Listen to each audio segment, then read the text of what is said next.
आज हम इस कोर्स में यूज़ होने वाली मैथमेटिक्स का बैकग्राउंड देखेंगे, कुछ चीज़ें सीखेंगे, मैथमेटिकल टेक्निक्स जो कोर्स में बार बार यूज़ होंगी, ज़्यादा कॉमनली जो यूज़ होंगी या जिनके ऊपर बेस्ड है पूरा कोर्स। कुछ और मैथमेटिकल टेक्निक्स भी होंगी कोर्स में, लेकिन चूंकि वो काफ़ी ज़्यादा लेक्चर्स में कॉमन नहीं होगी, तो वो जिस लेक्चर में चाहिए होगी तब सीख लेंगे। पर जो कॉमन मैथ है वो हम आज के लेक्चर में देखेंगे। नोटेशन जो हम पूरे कोर्स में यूज़ करेंगे, आपको लेक्चर स्लाइड्स के अंदर थ्रू आउट जो नोटेशन नज़र आएगी वो इस किस्म की होगी कि अगर कोई स्केलर वैल्यू है तो उसको हम लोअर केस इंग्लिश के लेटर्स से डिनोट करेंगे, और अगर वेक्टर्स हैं तो वो बोल्ड, लेकिन लोअर केस बोल्ड लेटर्स से लिखेंगे।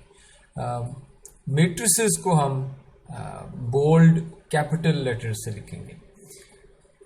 जिसको आप वेक्टर कहते हैं, बाय डिफ़ॉल्ट जब भी मैं कहूँगा वेक्टर तो मैं कॉलम वेक्टर होगा, बाय डिफ़ॉल्ट वो कॉलम वेक्टर होगा, उसमें ऊपर नीचे चीज़ें लिखी होंगी। जिस तरह यहाँ पे x1 के नीचे x2, उसके नीचे x3 और फिर xt तक।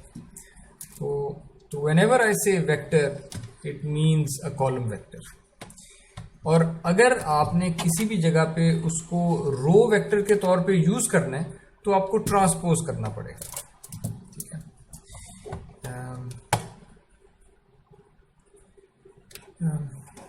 हम डॉट प्रोडक्ट का या इनर प्रोडक्ट का ऑपरेशन यूज़ करेंगे अक्सर। इसका मतलब ये है कि अगर आपके पास दो वेक्टर्स हैं, एक x और एक y, और दोनों वेक्टर्स डी डिमेंशनल स्पेस के वेक्टर्स हैं, रियल नंबर्स की D dimensional space, 2 dimensional, 3 dimensional, 5 dimensional, 1000 dimensional, जितना भी, पर दो वेक्टर्स हैं डी डिमेंशनल रियल नंबर्स की स्पेस में, दो वेक्टर्स हैं x और y।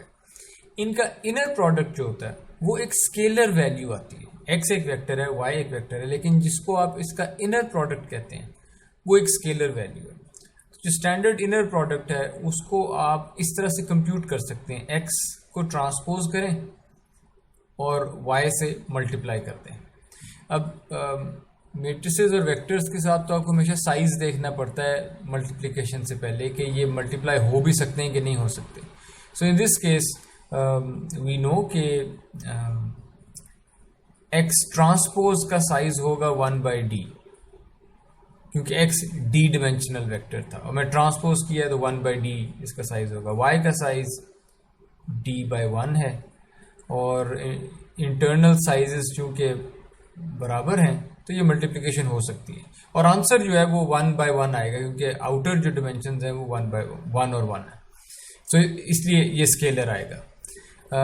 और जब आप मल्टीप्लाई करेंगे तो ऑब्वियसली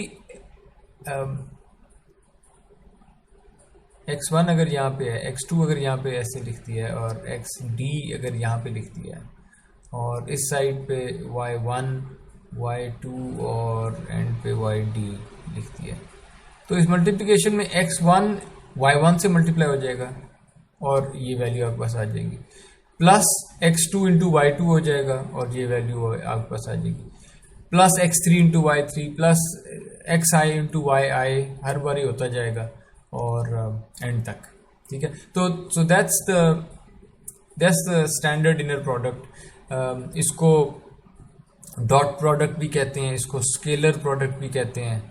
ये x ट्रांसपोज y करके कंप्यूट किया जा सकता है। इसको कभी कभी इस तरह डॉट वाली नोटेशन से भी लिख देते हैं, इसलिए इसका नाम डॉट प्रोडक्ट भी है। कभी कभी पेपर्स में आपको ज़्यादातर तो ये x डॉट y ही लिखा हुआ नज़र आएगा, पर कभी कभी आपको इस तरह भी इनर प्रोडक्ट रिप्रेजेंट हुआ नज़र आएगा, कभी कभी इस तरह भी इनर प्रोडक्ट रिप्रेजेंट हुआ नज़र आएगा।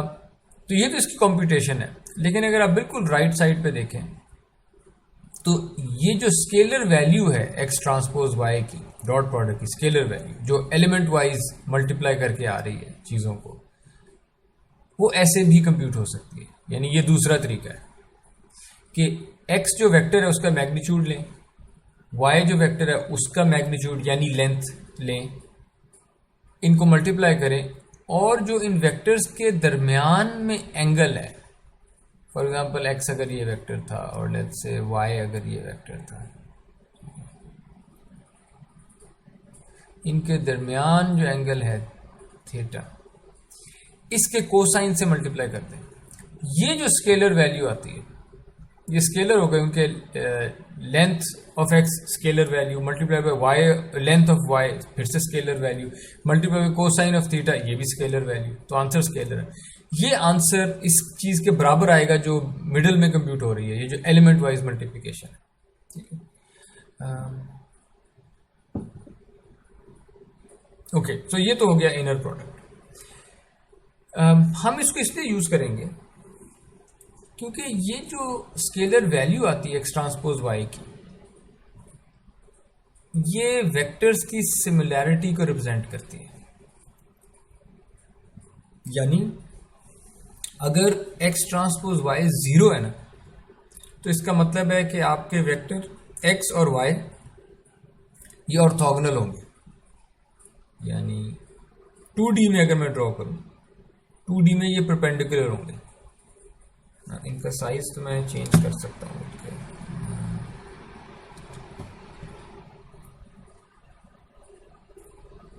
लेट्स से ये वेक्टर y है, ये वेक्टर x है, इनके अंदर इनके दरमियान जो एंगल है वो 90 डिग्री होगा। इसे परपेंडिकुलर कहते हैं 2D में। इसको ऑर्थोगोनल भी इसी आइडिया को कहते हैं। यानी हायर डिमेंशंस में आप परपेंडिकुलर का लफ्ज़ नहीं यूज़ करते, आप ऑर्थोगोनल कहते हैं। ऑर्थोगोनल का मतलब यही है कि दो ऐसे वेक्टर्स हैं जिनका इनर प्रोडक्ट 0 आ गया है। यानी ये एक दूसरे से और ज़्यादा मुख्तलिफ नहीं, यानी सबसे ज़्यादा मुख्तलिफ अगर कोई वेक्टर्स हो सकते थे तो वो ये हो सकते हैं कि ये वो एक डायरेक्शन में जा रहा है, ये बिल्कुल उसके परपेंडिकुलर ऑर्थोगोनल डायरेक्शन में जा रहा है। इन कॉन्ट्रास्ट अगर आप यहाँ पे वेक्टर u और वेक्टर v को देखें तो इनमें फिर कोई सिमिलैरिटी है कि मसलन v अगर राइट को जा रहा है तो u का भी कुछ कंपोनेंट राइट की तरफ जा रहा है। v अगर इधर राइट को जा रहा है, u का कुछ कंपोनेंट जो है वो राइट वाली ऑपोजिट डायरेक्शन में जा रहा है। ठीक है, यानी इस तरह से देख लें, अगर मैं u पे उल्टा चलने लग जाऊं, अगर मैं u पे u की डायरेक्शन की बजाय u वाली डायरेक्शन के ऑपोजिट चलने लग जाऊं तो मैं v वाली डायरेक्शन में थोड़ा थोड़ा जा रहा हूँ। यानी इनमें फिर भी कोई सिमिलैरिटी, या जिसे आप एंटी सिमिलैरिटी कह दें, कुछ ना कुछ ताल्लुक है इनमें। इसकी एक्सट्रीम एग्जांपल ये है कि u और v एक तरफ जा रहा है, u उसके एग्जैक्ट ऑपोजिट तरफ जा रहा है। वो आप कहेंगे ये तो बड़े फर्क वेक्टर्स हैं। फर्क नहीं है, ये तो बहुत सिमिलर वेक्टर्स हैं, क्योंकि मैं -u करूं तो v वाली डायरेक्शन आ जाती है। तो इनमें तो बहुत सिमिलैरिटी थी। ठीक है, जो सबसे ज्यादा डिससिमिलर वेक्टर्स हो सकते थे वो होंगे जिनमें जब मैं y पे चलता हूं तो x वाली डायरेक्शन में बिल्कुल ट्रैवल नहीं कर रहा हूँ मैं, जब मैं x पे चलता हूं तो y वाली डायरेक्शन में बिल्कुल ट्रैवल नहीं हो रहा होगा। ये हैं मोस्ट डिससिमिलर वेक्टर्स। तो डॉट प्रोडक्ट को ही यूज किया जाता है to find this dissimilarity of vectors.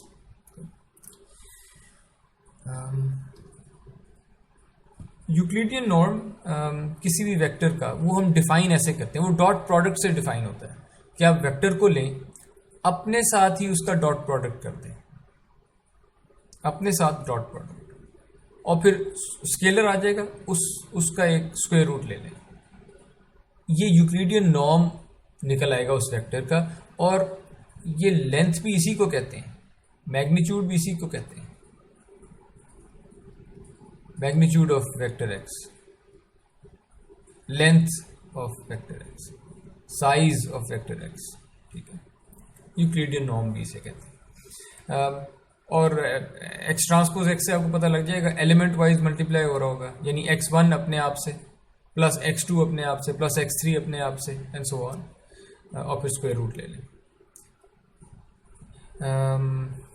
उसके बाद अगर आप यूक्लिडियन नॉर्म एक वेक्टर का डिफाइन कर लिया हमने, यानी लेंथ किसी वेक्टर की, तो अगर मेरे पास दो पॉइंट्स हैं, पॉइंट्स भी तो वेक्टर के तौर पे रिप्रेजेंट होंगे ना।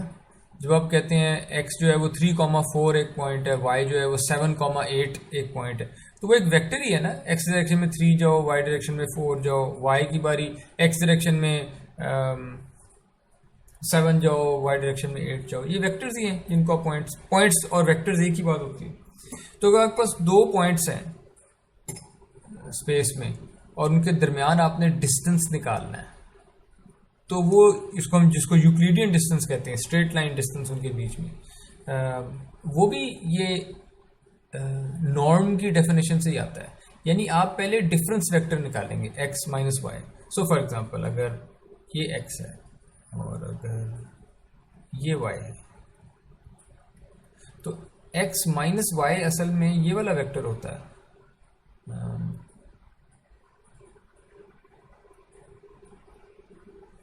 x माइनस वाई ये वाला वेक्टर होता है,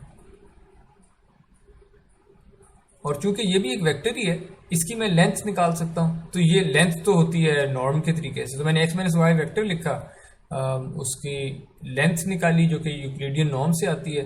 वो कहता था कि वेक्टर को अपने आप से इनर प्रोडक्ट कर दें, x minus y transpose x minus y, और फिर स्क्वायर रूट कर दें।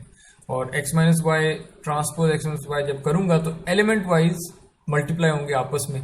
तो चूंकि वो तो एक ही चीज़ें हैं, x minus Y x1 minus y1 अपने आप से मल्टीप्लाई होगा, प्लस x2 माइनस y2 अपने आप से मल्टीप्लाई होगा, एंड सो ऑन, और स्क्वायर रूट।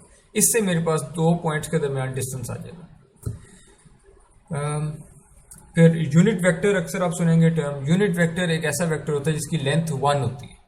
कोई भी वेक्टर जिसकी लेंथ 1 है उसे आप यूनिट वेक्टर कहते हैं। इसको नॉर्मलाइज्ड वेक्टर भी कहते हैं, इसलिए क्योंकि कोई भी वेक्टर आप ले लें x, और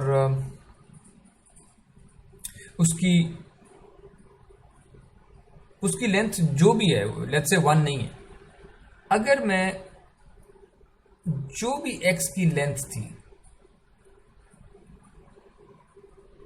उससे डिवाइड कर देता हूं वेक्टर के हर एलिमेंट को, यानी अब कोई जो मेरे पास नया वेक्टर आया है जिसमें उसकी डायरेक्शन x वाली डायरेक्शन ही है, लेकिन वो स्केल हुआ हुआ vector 1 over length of x के साथ, ये जो रिजल्टिंग वेक्टर आया है पूरे का पूरा, ये नॉर्मलाइज्ड वेक्टर होगा।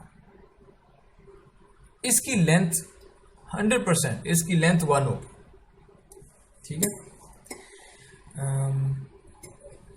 तो किसी वेक्टर को नॉर्मलाइज करने का, यानी उसकी सिर्फ डायरेक्शन से अब आपको गर्ज है, उसकी लेंथ आपने 1 फोर्सिबली कर दी।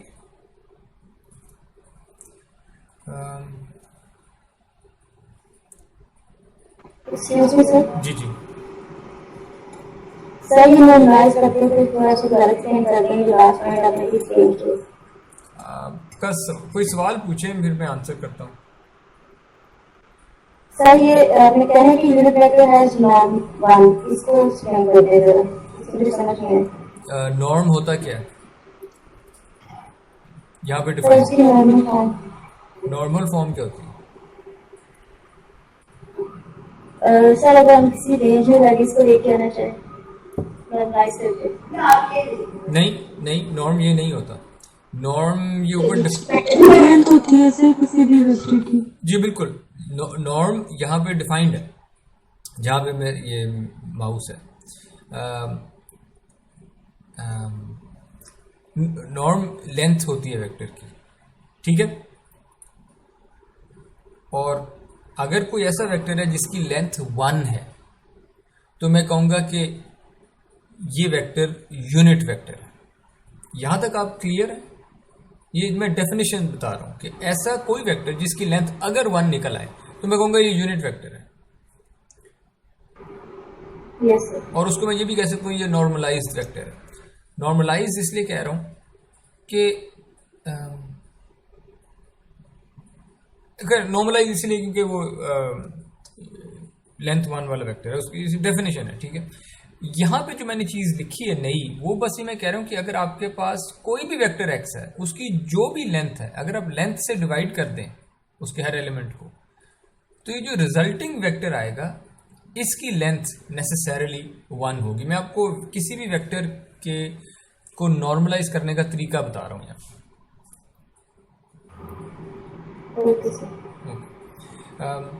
ऐसे वेक्टर्स जिनकी लेंथ अगर 1 हो, एक्स एक वेक्टर है नॉर्मलाइज्ड है, उसकी लेंथ 1 है, वाई एक वेक्टर है नॉर्मलाइज्ड है, इसकी भी लेंथ 1 है, डायरेक्शन इनकी फर्क होती होगी, और उनका इनर प्रोडक्ट डॉट प्रोडक्ट अगर 0 आ जाता है, इसका क्या मतलब है? अगर इनका इनर प्रोडक्ट 0 आ जाए, आप क्या कह सकते हैं इनके बारे में?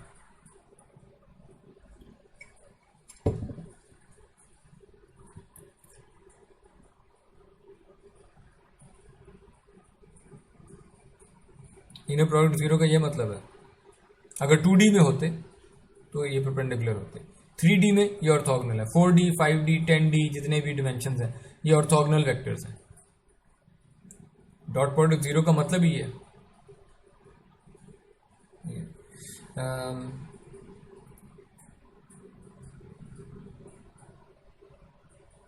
तो अगर इसकी भी लेंथ 1 है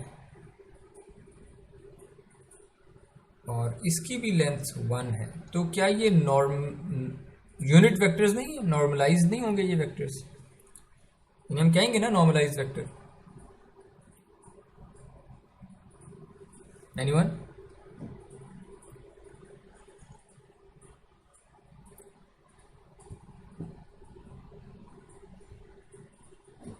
एनीवन?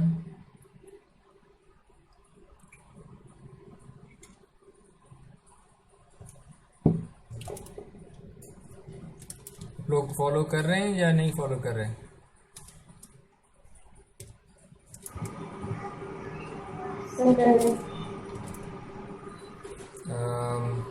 ओके, तो इस ये वाला पार्ट आप मुझे समझा सकती हैं कि ये मैंने क्यों 1 लिखा एक्स के साथ, एक्स के लेंथ में यहाँ पे? सर आप इसके ऑर्थोगोनल वेक्टर की बात कर रहे हैं ना, तो ऑर्थोगोनल में जो मैंने जितना कोर्स किया था उसके अकॉर्डिंग जो मुझे समझ आ रही है वो उसमें ये होता है कि अगर उनका दो सिग्नल्स के पॉइंट से या दो वेक्टर से पॉइंट से बात की जाए तो उनका प्रोडक्ट अगर 0 आ गया नहीं, इसके सिंगुलैरिटी नहीं होती। तो यहाँ पे अगर दो एक्स और वाई का अगर हम प्रोडक्ट ले रहे हैं उसका 0 आ गया नहीं, इसके कोई सिंगुलैरिटी नहीं है। ठीक है, लेकिन ये मैंने 1 क्यों लिखी है यहाँ पे? 1 इसकी लेंथ क्यों लिखी है?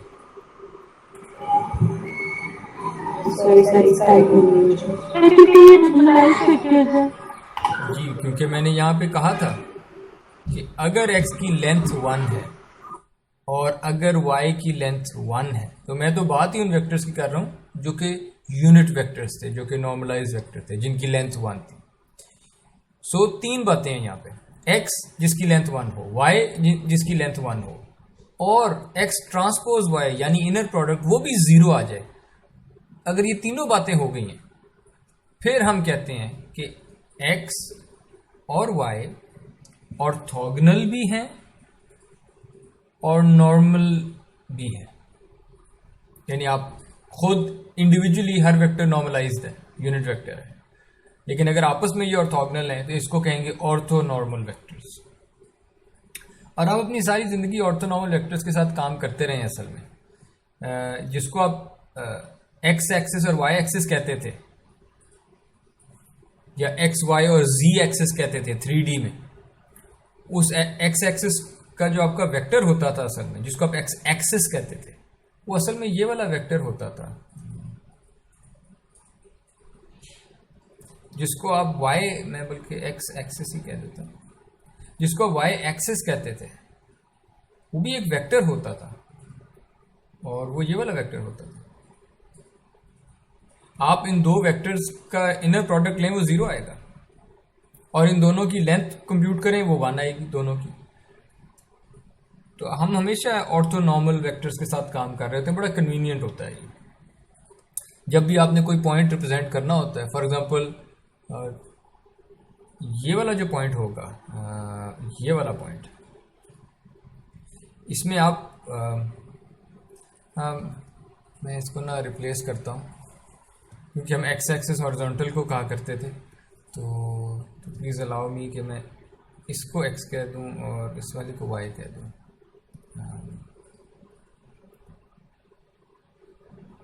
तो आप बेसिकली x वाली डायरेक्शन में आप कहते हैं कि मैंने x वाली डायरेक्शन में 2 तक जाना है, और फिर मैंने y वाली डायरेक्शन में लेट्स से 0.75 कह लें, 0.75। तो ये जो पॉइंट है इसके आप कोऑर्डिनेट्स देते थे 2,0.75, ठीक है। और ये जो वेक्टर आ गया ये इस तरह का वेक्टर है। तो ये भी आप ये यूनिट एक्स वाले वेक्टर में जाते थे, यानी ये जो पॉइंट लिखा हुआ है 2 और 0.75,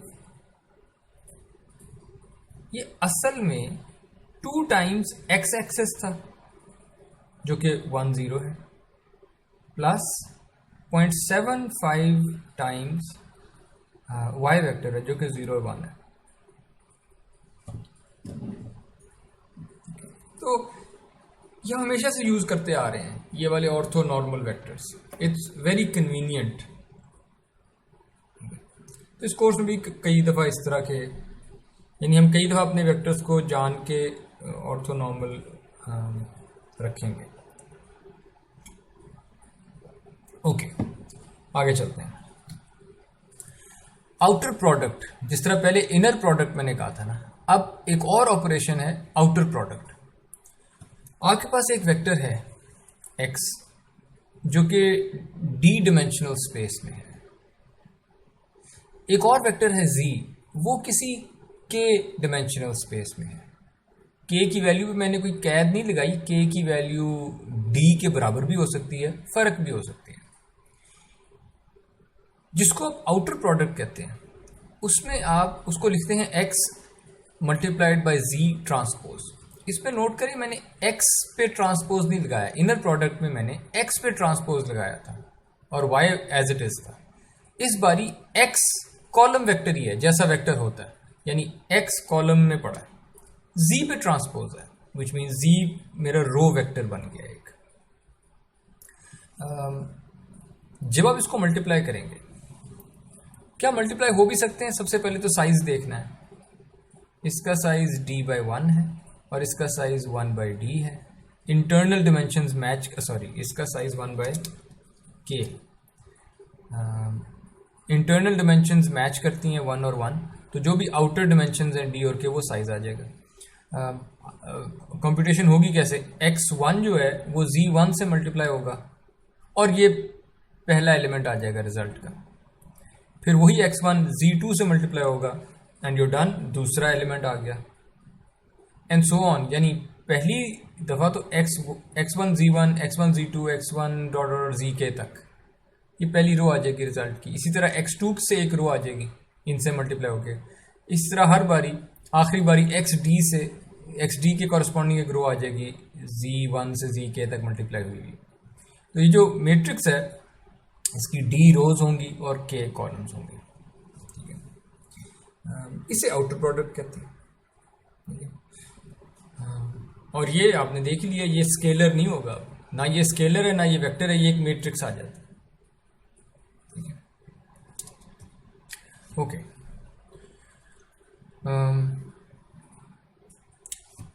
मैट्रिसेस और वेक्टर्स के साथ अगर हमने डेरिवेटिव्स लेने हैं, यानी अगर कैलकुलस के रूल्स अप्लाई करने हैं, इन पे ऑप्टिमाइजेशन करनी, मिनिमाइजेशन करनी, मैक्सिमाइजेशन करनी है, तो मैट्रिसेस और वेक्टर्स की एक कैलकुलस होती है, बार बार यूज होगी कोर्स में, तो अभी देख लेते हैं। आपके पास एक वेक्टर x है, डी डिमेंशनल स्पेस में ये जिंदा रहता है। उस वेक्टर के ऊपर आपने एक फंक्शन अप्लाई किया है, ठीक है। यानी जो इनपुट जा रही है इस फंक्शन को वो एक वेक्टर है, जो ये आउटपुट निकालता है फंक्शन ऐसा है फिलहाल कि वो स्केलर फंक्शन है, जो आउटपुट है वो एक नंबर निकल आता है, ठीक है। ये एफ ऑफ एक्स एक स्केलर फंक्शन है। और आपके पास ये भी हो सकता था कि फंक्शन ऐसा होता कि इनपुट वेक्टर थी और आउटपुट भी वेक्टर निकल आती है, ठीक है। और ये अगर आर डी का वेक्टर था इनपुट, हो सकता है आउटपुट उस स्पेस की ना होती, आउटपुट के डायमेंशनल होती, and k could be equal to d और के कुड बी डिफरेंट। तो ये मैंने दो फर्क किस्म के फंक्शंस बताए, एक स्केलर फंक्शन जो एक नंबर आउटपुट करता है, और एक वेक्टर फंक्शन जो कि एक वेक्टर आउटपुट करता है। इनपुट भी वेक्टर आती है, आउटपुट भी वेक्टर हो जाती है। तो ये तीन चीज़ें जिनके साथ अभी हम काम करेंगे इस स्लाइड में। हम डिफाइन करने लगे हैं ग्रेडियंट का ऑपरेटर। ग्रेडियंट हम 1D जब होता था वन डिमेंशनल स्पेस में, तो d बाई डी एक्स लिखते थे। यहाँ पे जो d बाई डी एक्स लिखा हुआ है उस पर आप नोट करें कि x मैंने बोल्ड में लिखा हुआ है, यानी x एक वेक्टर है। तो ये एक नई चीज़ हम शायद करने लगे हैं कि मैं डेरिवेटिव लेना है लेकिन वेक्टर के हिसाब से। इस gradient operator D by D x, इसको आप ऐसे भी लिखते हैं, इस सिंबल का नाम है नेबला, NABLA। दिस रिप्रेजेंट्स कि आपने ग्रेडियंट लेना है वेक्टर x के हिसाब से, यानी यही वाली बात जो यहाँ पे लिखी हुई है, नेबला ऑपरेटर कहते हैं। तो ग्रेडियंट लेना है, आगे इसके कोई आएगा, कोई इनपुट आर्ग्यूमेंट आएगी कि किसका ग्रेडियंट लेना है, लेकिन ये बस कह रहा है कि आपने ग्रेडियंट लेना है विद रिस्पेक्ट टू x, ठीक है। या सिंपली अगर क्लियर हो कि किस वेरिएबल की बात हो रही है तो x हम नहीं लिखते यहाँ पे। अगर x भी है, y भी है, w भी है, u भी है और आपने स्पेसिफाई करना है तो फिर तो इस तरह लिखेंगे आप, नेबला विद रिस्पेक्ट टू जो भी जिसके हिसाब से डेरिवेटिव लेना था। लेकिन अगर क्लियर है तो फिर सिर्फ नेबला लिख देंगे। अगेन मैंने अभी इसको कहा है कि ये एक ऑपरेटर है, ठीक है। दिस इज एन ऑपरेटर,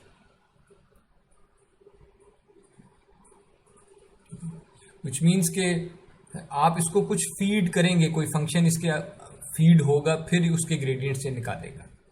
तो एज इट इज अगर मैं इसको देखूं तो ये ऑपरेटर आप इस तरह से लिख सकते हैं कि जिस पे भी ये अप्लाई होगा उसके ऊपर सबसे पहले ये पार्शियल डेरिवेटिव निकालेगा विद रिस्पेक्ट टू x1, फिर ये पार्शियल डेरिवेटिव निकालेगा विद रिस्पेक्ट टू x2, क्योंकि x तो वेक्टर था ना, एक वेरिएबल तो है नहीं इसके अंदर, तो d सब वेरिएबल्स हैं x के अंदर, d डिमेंशनल वेक्टर था। तो ये कह रहे हैं कि पार्शियल डेरिवेटिव निकालो x1 के हिसाब से, पार्शियल डेरिवेटिव निकालो x2 वाली डायरेक्शन में, पार्शियल डेरिवेटिव निकालो x3 वाली डायरेक्शन में, एंड सो ऑन, ठीक है।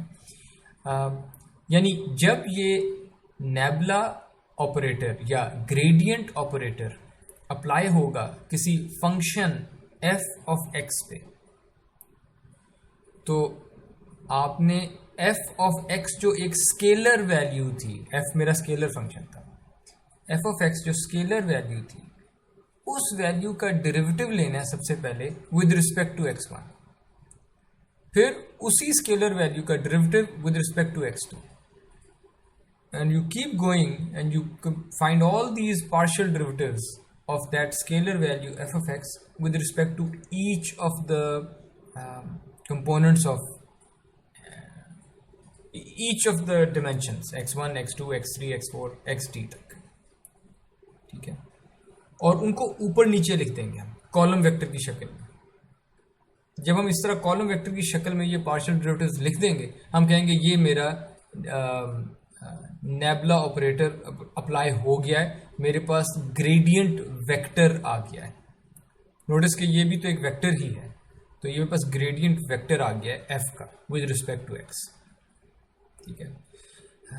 यहां तक कोई सवाल?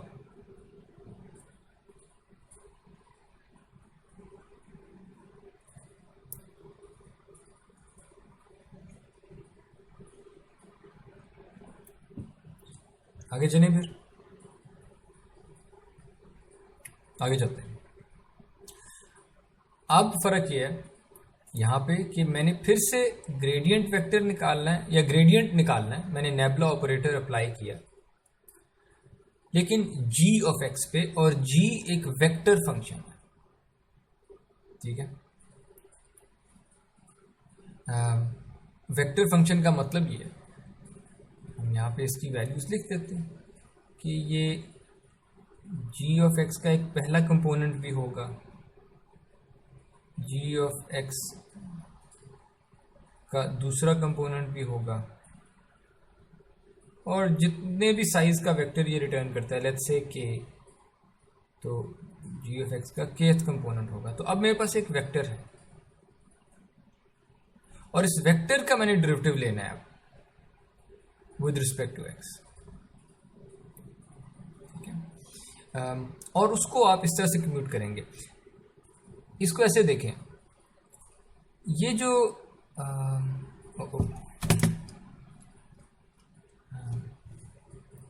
जो g1 ऑफ x है, ये एक कंपोनेंट, क्या ये स्केलर नहीं है? ये खुद तो एक स्केलर वैल्यू है, एक नंबर है ये, और एक नंबर के डेरिवेटिव्स तो मुझे लेने आते हैं। वो ये लिखे हुए f ऑफ x एक स्केलर था, स्केलर का डेरिवेटिव जब वेक्टर के हिसाब से आपको चाहिए, स्केलर का, बल्कि मैं यहाँ लिख देता हूँ जस्ट टू स्पेसिफाई कि ये तो स्केलर वैल्यू थी। तो स्केलर का डेरिवेटिव जो किसी वेक्टर से लेते हैं तो इस तरह आपके पास एक और वेक्टर आ जाता है। तो यहां पे भी आप नोट करें कि सबसे पहले जब मैं स्केलर g1 के हिसाब से बात करूंगा, इसका जब डेरिवेटिव लूंगा वेक्टर x के हिसाब से, तो वो एक और कॉलम वेक्टर आना चाहिए, और मैंने वो कॉलम वेक्टर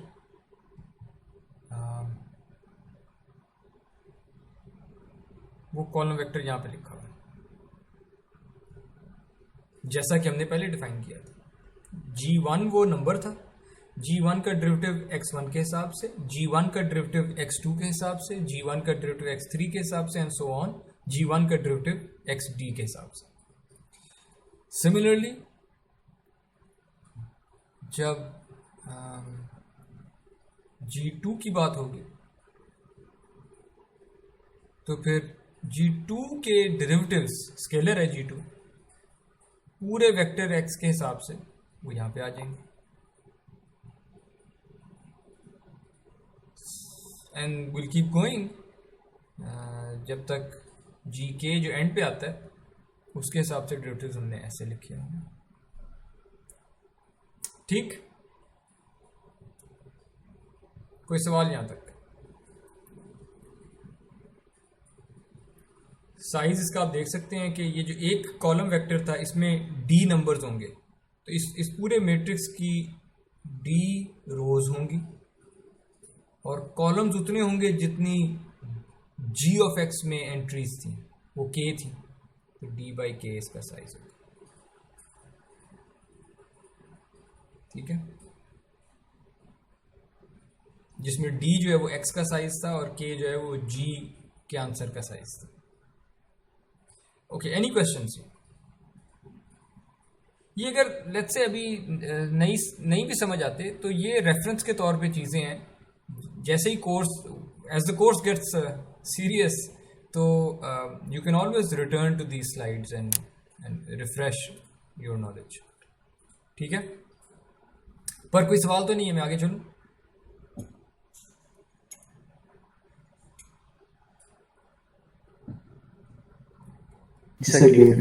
ओके, अब हम एक्चुअल कैलकुलस की तरफ आते हैं, डेरिवेटिव्स की तरफ। आपके पास वेक्टर्स हैं, एक वेक्टर x है, एक वेक्टर y है, दोनों डी डिमेंशनल स्पेस के वेक्टर्स हैं। आपके पास एक मैट्रिक्स है कैपिटल M, उसमें k रोज हैं और d कॉलम्स हैं, सो k by D space real numbers की k by D dimensional space का ऑब्जेक्ट है। और फिर एक और मैट्रिक्स है A, उसमें वो स्क्वायर है, ए स्क्वायर मैट्रिक्स है डी बाई डी का, ठीक है। तो इस कोर्स में अक्सर हम स्क्वायर मैट्रिसेस के साथ काम कर रहे होंगे, ये अक्सर स्क्वायर मैट्रिसेस आएंगे। कभी कभी हम नॉन स्क्वायर मैट्रिसेस के साथ भी काम करेंगे, रेक्टेंगुलर मैट्रिक्स के साथ, जिस तरह कैपिटल एम है। अच्छा, अब कोई आप में से कोई मुझे सिर्फ ये टर्म बोल के बता सकता है ये क्या लिखा हुआ है? एनीवन अमंग्स यू, सिर्फ आपने बोल के बताना है कि ये क्या लिखा हुआ है। जहां पे मेरे ये माउस है, cursor, it's not a cursor actually,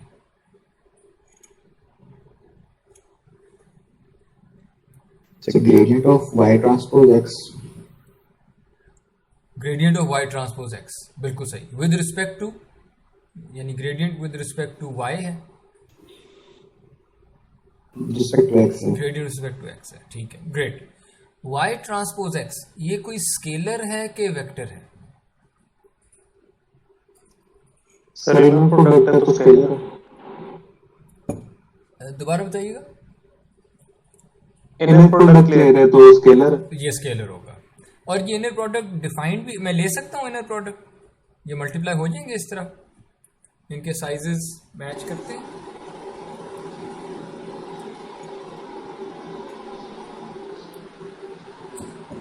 बिल्कुल सर, साइजेस मैच करेंगे क्योंकि दोनों डी डिमेंशनल स्पेस के वेक्टर्स थे, तो इनर प्रोडक्ट डिफाइन हो जाएगा इस पर, ठीक है, क्योंकि सेम नंबर ऑफ एलिमेंट्स हैं दोनों में।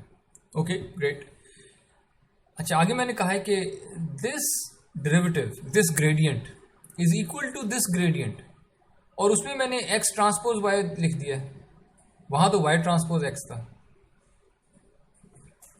वेल, डॉट प्रोडक्ट तो सेम ही होता है, चाहे आप y ट्रांसपोज x करें या x ट्रांसपोज y करें, हर बारी एलिमेंट्स तो वही हैं जो आपस में मल्टीप्लाई होंगे, तो ये तो सेम आंसर आएगा, चाहे y ट्रांसपोज x करें चाहे x ट्रांसपोज y करें। और उसके बाद आंसर को थोड़ी देर इग्नोर कर दें कि आंसर y आ रहा है, इसको इग्नोर कर दें। ये बताइए कि आंसर का साइज आना क्या चाहिए था? साइज आंसर का, जब मैं ग्रेडियंट ले लूंगा तो आंसर का साइज क्या आना चाहिए था?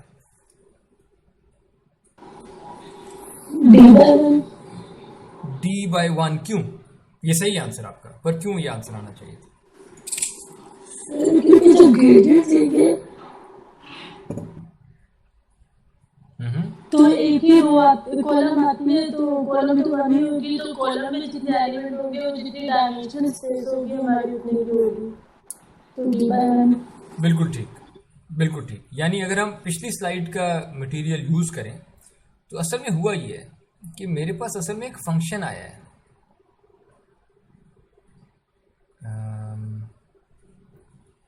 फंक्शन आया था मेरे पास f of x, y, और वो फंक्शन ऐसे कंप्यूट होता था x ट्रांसपोज y, या आप इसको y ट्रांसपोज x भी लिख सकते हैं, एक ही बात है। और अब ये जो पहली बुलेट है ये असल में कह रही है कि इस फंक्शन का डेरिवेटिव चाहिए, लेकिन विद रिस्पेक्ट टू x चाहिए, और ये फंक्शन हमने देख लिया, ये तो डॉट प्रोडक्ट है, इनर प्रोडक्ट, इसका मतलब है कि ये फंक्शन तो स्केलर है, और स्केलर का जब डेरिवेटिव लूंगा मैं x के हिसाब से, तो हमने देख लिया था कि ये तो आएगा फंक्शन की पहली वैल्यू का डेरिवेटिव x, वेट, पहली नहीं, सॉरी, फंक्शन की वैल्यू एक है, फंक्शन की जो भी स्केलर वैल्यू है उसका derivative with respect to x1, फिर उसके नीचे f का डेरिवेटिव x2 के हिसाब से, और f का डेरिवेटिव xd के हिसाब से। तो इसका जो आंसर है वो आपने बिल्कुल ठीक कहा कि वो d/1 आएगा, ये बात बिल्कुल सही है।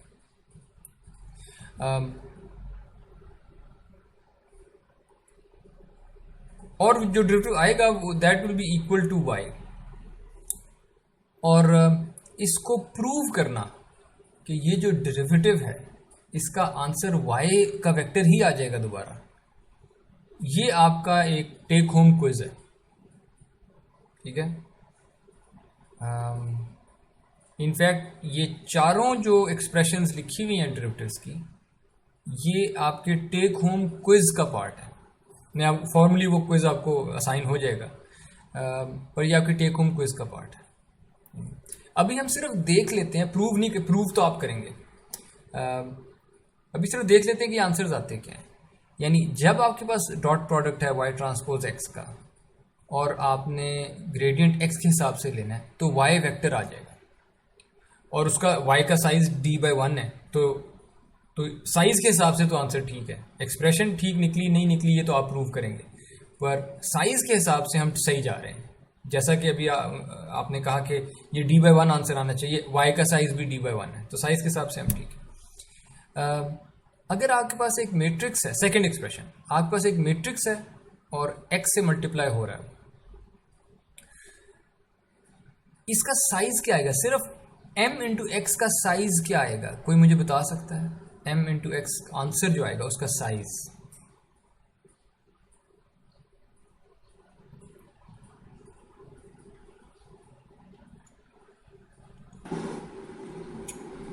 k/1 k/1 बिकॉज m जो है ये k/d था और x d/1 है, तो आंसर विल बी k/1।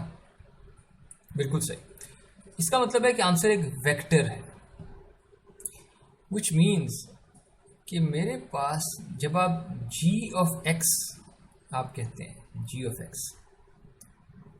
वो डिफाइन ऐसे हुआ है m इंटू एक्स। आप मुझे x दें, मैं उसको m से मल्टीप्लाई करूंगा, आपको आंसर दे दूंगा। विच मीन्स कि ये जो g रिटर्न हो रहा है, चूंकि ये वेक्टर, मैं मुझे इजाज़त दें मैं इसके ऊपर वेक्टर का साइन बना देता हूँ। जिस तरह मैं वहाँ पे g को बोल्ड में लिख देता था, यहाँ मैं बोल्ड में नहीं लिख सकता, मैं साइन बना देता हूँ कि g जो भी रिटर्न कर रहा है वो वेक्टर है, ठीक है, k नंबर्स है।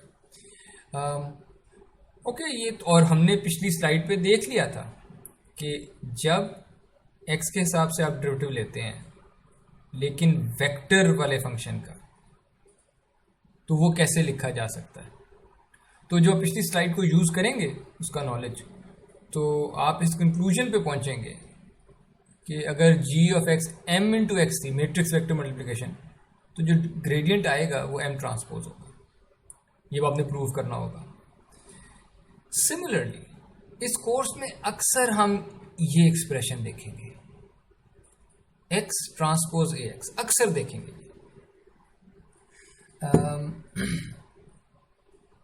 पहले तो मुझे बताएं इस एक्सप्रेशन का साइज क्या है, जो आंसर आएगा उसका साइज कोई मुझे बता सकता है?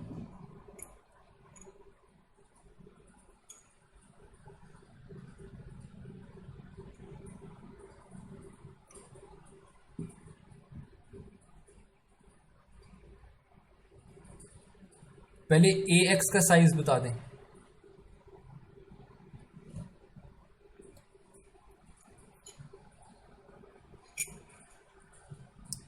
एनीवन? a इंटू एक्स, इसका साइज क्या होगा?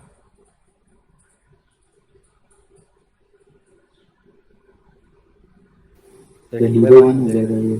d/1 बिल्कुल सही। और इधर x ट्रांसपोज है, x ट्रांसपोज का साइज क्या होता है? 1/d। 1/d। तो आंसर का साइज क्या होगा? 1/1। हाँ, तो it's a scalar. x transpose ax एक स्केलर, एक नंबर आता है, ठीक है। इसलिए क्योंकि ax एक वेक्टर है और ax जो भी वेक्टर आ गया है उसके बाद तो इनर प्रोडक्ट हो रहा है, x को ट्रांसपोज किया और ax जो भी वेक्टर था उससे मल्टीप्लाई कर दिया, डॉट प्रोडक्ट। तो सेकंड स्टेप तो डॉट प्रोडक्ट हो रहा है दो वेक्टर्स का, x ट्रांसपोज का ax वाले वेक्टर के साथ, तो स्केलर आएगा। इस तरह की एक्सप्रेशन का जो डेरिवेटिव आएगा और आपने प्रूव करना होगा वो होगा a plus a transpose multiplied by x।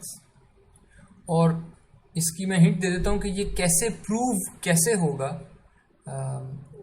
इसको प्रूव करने के लिए आप कैलकुलस में chain rule, is it chain rule, नहीं product rule, sorry product rule, differentiation में प्रोडक्ट रूल था,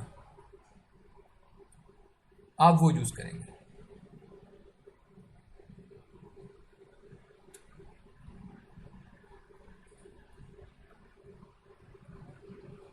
तो लेट्स सी कि आप कैसे करते हैं। और ये तीसरी वाली एक्सप्रेशन से ही असल में चौथी तो सेल्फ एविडेंट है कि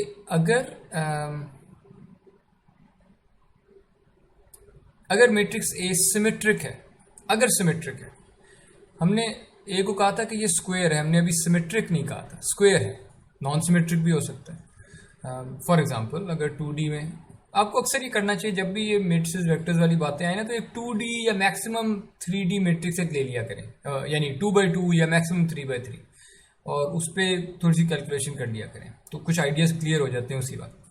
तो ABCD ये एक स्क्वायर मैट्रिक्स है, पर ये सिमेट्रिक नहीं है। सिमेट्रिक होगा अगर ये होता ABBD, ये सिमेट्रिक मैट्रिक्स है। तो आपके पास अगर A जो है वो सिमेट्रिक है, तो ये वही एक्सप्रेशन x ट्रांसपोज AX जो कि स्केलर आती थी, उसका डेरिवेटिव जो है वो A plus A transpose X जो है वो असल में 2AX हो जाएगा। ठीक है, तो ये चौथी है, ये तो बहुत आसान है प्रूव करना, स्ट्रेट फॉरवर्ड। ओके, यहाँ तक कोई सवाल? और अगर लेट्स से आपसे प्रूव नहीं होते ये और आपको नहीं समझ आते, तो we can always just borrow these expressions, कि जब भी डॉट प्रोडक्ट का डेरिवेटिव आएगा हम यहाँ से ये बोरो कर सकते हैं नॉलेज कि इसका आंसर y आएगा। जब भी मैट्रिक्स और वेक्टर मल्टीप्लिकेशन का डेरिवेटिव आएगा, mx का डेरिवेटिव x के हिसाब से, वो m ट्रांसपोज होगा, हम ये बोरो कर लेंगे। x ट्रांसपोज ax का derivative a plus a transpose multiply by x होगा। सिमेट्रिक है अगर a, तो x ट्रांसपोज ax का डेरिवेटिव या ग्रेडियंट वो 2ax होगा। ठीक है, तो हम बोरो कर लेंगे चीज़ें। यहाँ तक कोई सवाल जी?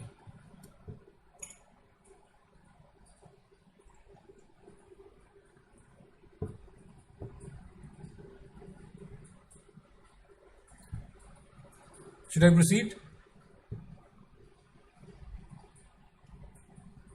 Yes, sir. ओके। हमने अभी पिछली स्लाइड पे मैट्रिक्स और वेक्टर मल्टीप्लिकेशन देखी थी, m इंटू एक्स, इसको मैट्रिक्स ट्रांसफॉर्मेशन भी कह देते हैं। जब आप m इंटू एक्स करते हैं तो ऐसा करते हैं, 2x2 का मैट्रिक्स ले लेते हैं m, और मेरे पास 2x1 का वेक्टर होगा x। 2x1 इसलिए क्योंकि अगर m 2x2 है, इसके साथ 2 डिमेंशनल x ही मल्टीप्लाई हो सकता है, और तो कोई मल्टीप्लाई होगा ही नहीं, डिफाइंड ही नहीं ऐसी मल्टीप्लिकेशन। तो ये 2x2 है, ये 2x1 है। ये मल्टीप्लिकेशन जब हम करते हैं तो आप रिकॉल करें कि ये मल्टीप्लिकेशन ऐसे होगी, m11 मल्टीप्लाई होगा x1 के साथ, फिर प्लस करेंगे m12 और x2 के प्रोडक्ट के साथ, और ये पहली रो आ जाएगी आपके पास, m11 x1 plus m12 x2। Similarly जब आप सेकेंड रो पे आएंगे, m21 into x1 plus m22 into x2, और ये सेकेंड रो आ जाएगी आपके पास। अब इस सारे काम में आप ये देखें कि x1 और x2 के साथ क्या हुआ। पहली बार जब x1 आया तो वो m11 से मल्टीप्लाई हुआ, और x2 जो है m12 से मल्टीप्लाई हुआ। ठीक है, फाइन। मुझे ये बताइए कि इस एक्सप्रेशन में और इस एक्सप्रेशन में क्या फ़र्क है। m11 into x1 square plus m12 into x2 square, ये ग्रीन और ये ब्लू एक्सप्रेशन में क्या फ़र्क है?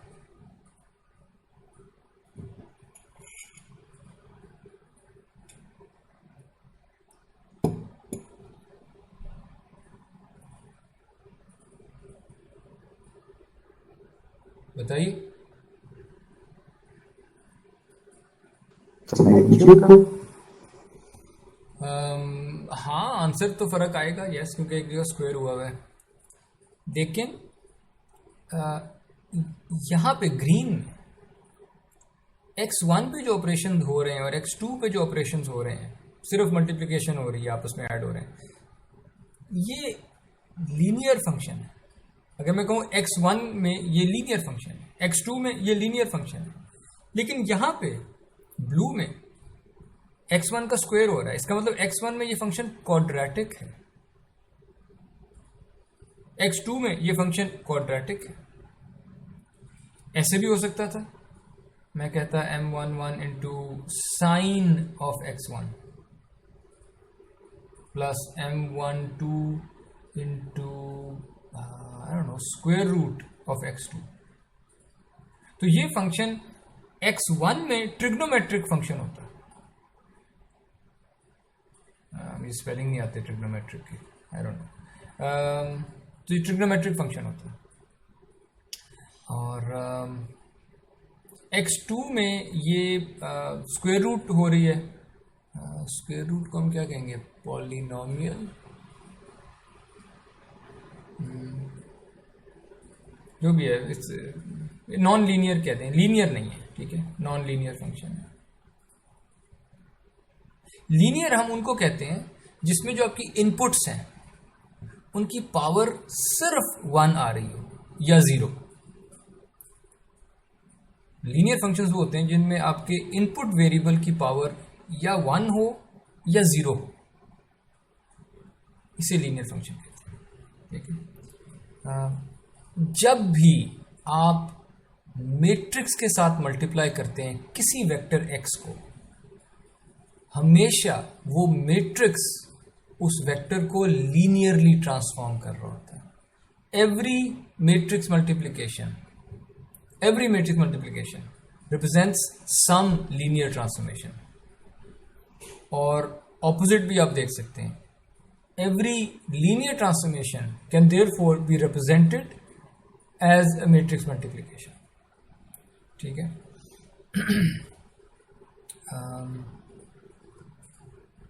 तो ये आपने अब याद रखना है कि मैट्रिसेस जब वेक्टर्स पे अप्लाई होते हैं तो वो उनको लीनियरली ट्रांसफॉर्म करते हैं, वो उनको नॉन लीनियर तरीकों से ट्रांसफॉर्म नहीं करते, क्वाड्रेटिक, ट्रिग्नोमेट्रिक, कोई भी। ओके, अब एक ख़ास किस्म का वेक्टर देखते हैं। बल्कि आप ऐसा करें, अगर आप हमेशा टाइम बच जाए, आप लोग अगर वो रेज हैंड वाला फीचर अगर यूज़ कर लें गूगल मीट पे, how many of you are familiar with eigen vectors? जो लोग फेमिलियर हैं, या ऐसा करें, जो लोग नहीं फेमिलियर वो अगर हाथ खड़े करते हैं, जो लोग नहीं फेमिलियर, 1 2 3 लोग नहीं फेमिलियर। ओके, 4 लोग नहीं familiar. Okay, that's almost half. Okay, fine. Okay, आगे वेक्टर्स को देख लेते हैं। ये जो आइगन वेक्टर टर्म है ना, पहले तो एक बात क्लियर कर लें कि ये सिर्फ और सिर्फ स्क्वायर मैट्रिक्स के लिए होती है। ये सिर्फ और सिर्फ स्क्वायर मैट्रिक्स के लिए होती है। अगर आपका मैट्रिक्स स्क्वायर नहीं है, ये आइगन वेक्टर्स की बात ना करें, आइगन वेक्टर्स स्क्वायर मैट्रिक्स के लिए होते हैं। अब स्क्वायर मैट्रिक्स को वैसे देख लेते हैं। लेट्स से आपके पास एक वेक्टर v है, आपके पास एक वेक्टर v है और वो वेक्टर 2D स्पेस में था, 2 डायमेंशनल स्पेस में, लेट्स से, ताकि मैं ये स्लाइड पे ड्रॉ कर सकूं। तो ये वो वेक्टर v है। ये किसी मैट्रिक्स m से मल्टीप्लाई होता है, क्योंकि ये 2D है। अगर इसने मल्टीप्लाई होना है किसी मैट्रिक्स m से, तो m का साइज भी 2x2 होना पड़ेगा, ठीक है। अगर m का साइज 2x2 है तो जो आंसर है वो भी 2D स्पेस के अंदर ही कोई और वेक्टर आ जाएगा, ठीक है। यानी जब आप कहते हैं m इंटू v, तो अगर v के अंदर 2 नंबर्स थे और m जो है वो 2/2 है, तो जो आंसर निकलेगा, क्योंकि m में 2 रोज थी, आंसर भी तो 2 नंबर ही आ जाएंगे, यानी आंसर भी 2D स्पेस में एक वेक्टर होगा। तो लेट्स से वो वेक्टर ये वाला वेक्टर है m इंटू वी।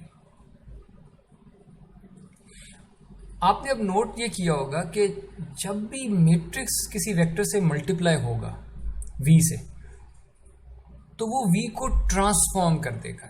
इसे ही हम पिछली स्लाइड पे लीनियर ट्रांसफॉर्मेशन कह रहे थे कि v जो इनपुट वेक्टर था वो ट्रांसफॉर्म हो जाएगा इनटू mv। ये जो m इंटू वी है, ये ज़रूरी नहीं है कि इसका साइज वही हो जो v का साइज था, ये भी ज़रूरी नहीं है कि इसकी डायरेक्शन वो हो जो v की डायरेक्शन थी, ठीक है। इनफैक्ट जो चेंजेस v के ऊपर आ सकते थे उनको हमने स्पेसिफाई कर दिया कि जब आप लीनियर ट्रांसफॉर्मेशन करेंगे, यानी जब मैट्रिक्स वेक्टर मल्टीप्लिकेशन करेंगे, तो आपके पास रिजल्ट v की रोटेटेड कोई शक्ल होगी, शेयर्ड शक्ल होगी। शेयरिंग हम बाद में जाके देखेंगे कोर्स में कि शेयरिंग किसे कहते हैं, और स्केल्ड शक्ल होगी, यानी m इंटू वी का साइज वो नहीं होगा जो v का साइज है, फर्क हो सकता है, जिसको आप स्केलिंग कहते हैं, जिसको आप स्केलिंग कहते हैं। अगर सिर्फ स्केलिंग हो रही होती, रोटेशन ना होती, शेयर कुछ ना होता, सिर्फ स्केलिंग अगर हुई होती, तो फिर m इंटू वी की डायरेक्शन वही होती जो v की डायरेक्शन थी। इस बात से आप एग्री करते हैं? ये बात समझ लगी है कि अगर सिर्फ स्केलिंग हुई होती तो एम वी और v इनकी डायरेक्शन कम से कम सेम रहती, साइज चेंज हो जाता, डायरेक्शन सेम रहती। अब एग्री करते हैं आप लोग इस बात से?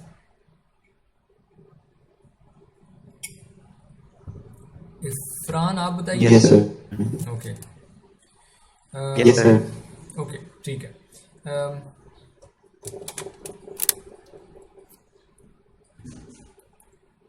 अब मैं ये कहने लगा हूं कि मेरे पास एक फिक्स्ड मैट्रिक्स है m, फिक्स्ड, और मैं उस m के साथ कई वेक्टर्स v मल्टीप्लाई कर सकता, किसी भी वेक्टर v को मल्टीप्लाई कर सकता हूं m के साथ। अगर कोई ऐसा v मेरे पास आ जाए, कोई ऐसा वेक्टर जो m से मल्टीप्लाई होने के बाद अपनी डायरेक्शन ना बदले, स्केल ऊपर नीचे हो जाए पर डायरेक्शन ना बदले, यानी if vector M V is only a scaled version of v, then that vector v is called an eigenvector of m। यानी वो हर मैट्रिक्स का आइगन वेक्टर नहीं होगा, वो उस m का आइगन वेक्टर होगा, यानी वो एक बड़ा स्पेशल, बड़ा ही पर्टिकुलर, बड़ा ही कैरेक्टरिस्टिक किस्म का वेक्टर होगा जो उस मैट्रिक्स के बारे में कुछ कह रहा है कि मैं वो वेक्टर हूं v कि जो इस फिक्स्ड m से जब मल्टीप्लाई होता हूं ना, तो ये मुझे नहीं, मेरी डायरेक्शन नहीं चेंज कर पाता। ये वाला मैट्रिक्स m हर वेक्टर की डायरेक्शन चेंज कर देता है, मेरी नहीं करता। तो मैं बड़ा ख़ास वेक्टर हूं इस कैपिटल M के लिए। ऐसे वेक्टर्स को आइगन वेक्टर्स कहते हैं, ठीक है। और ये जो मैंने बातें की, अगर इनको मैथ की ज़ुबान में लिखें तो उसका मतलब ये है कि अगर v आइगन वेक्टर है m का, तो फिर m इंटू वी, ये एक और वेक्टर आता है ना, m इंटू वी, इस वेक्टर को आप लिख सकते हैं एज लैम्डा टाइम्स v। क्यों मैंने ये क्यों लिख दिया है कि m इंटू वी जो कि एक नया वेक्टर आना था, उसको मैंने लैम्डा इंटू, लैम्डा एक स्केलर है बाय द वे, इसको मैंने some scalar multiplied by v क्यों लिख दिया है?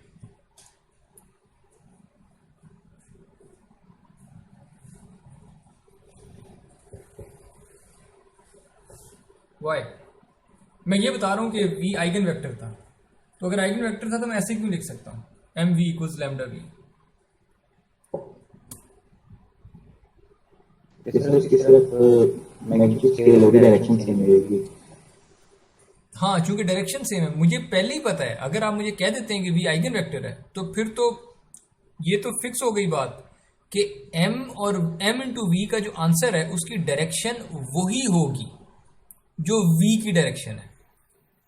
बाकी बात रह गई कि उसका स्केल चेंज हो सकता है। वो स्केल जितना भी चेंज होगा वो मैं लैम्डा कह रहा हूँ, वो कोई स्केलर वैल्यू है।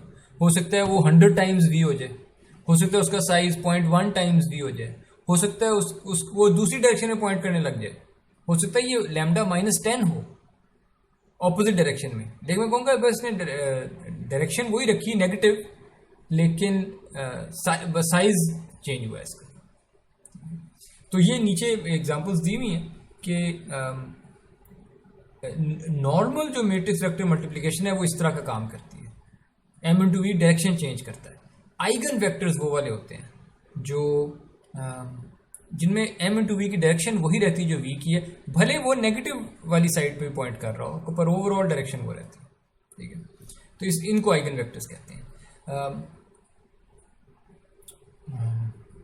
बोरोइंग फ्रॉम लीनियर अलजेब्रा, हम इसकी डिटेल में नहीं जाएंगे, पर किसी भी मैट्रिक्स की जितनी भी लीनियरली इंडिपेंडेंट रोज होती हैं उतने ही इसके आइगन वेक्टर्स होते हैं।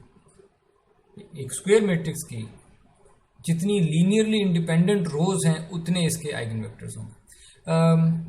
ये जो लैम्डा है कि कितना स्केल किया, m ने v से मल्टीप्लाई होने के बाद v रिजल्ट को v की डायरेक्शन में रहा, लेकिन स्केल कितना हुआ, ये जो लैम्डा है, इस स्केलिंग की जो अमाउंट है ना, इसको आइगन वैल्यू कहते हैं। ठीक है, तो lambda is the eigen value, is the amount कि कितना फैक्टर किस फैक्टर से स्केल हुआ है। ये 2 टाइम्स हो गया है, 3 टाइम्स हो गया है, -10 हो गया टाइम्स हो गया है, एंड सो ऑन। v को आइगन वेक्टर कहेंगे, लैम्डा को आइगन वैल्यू कहेंगे।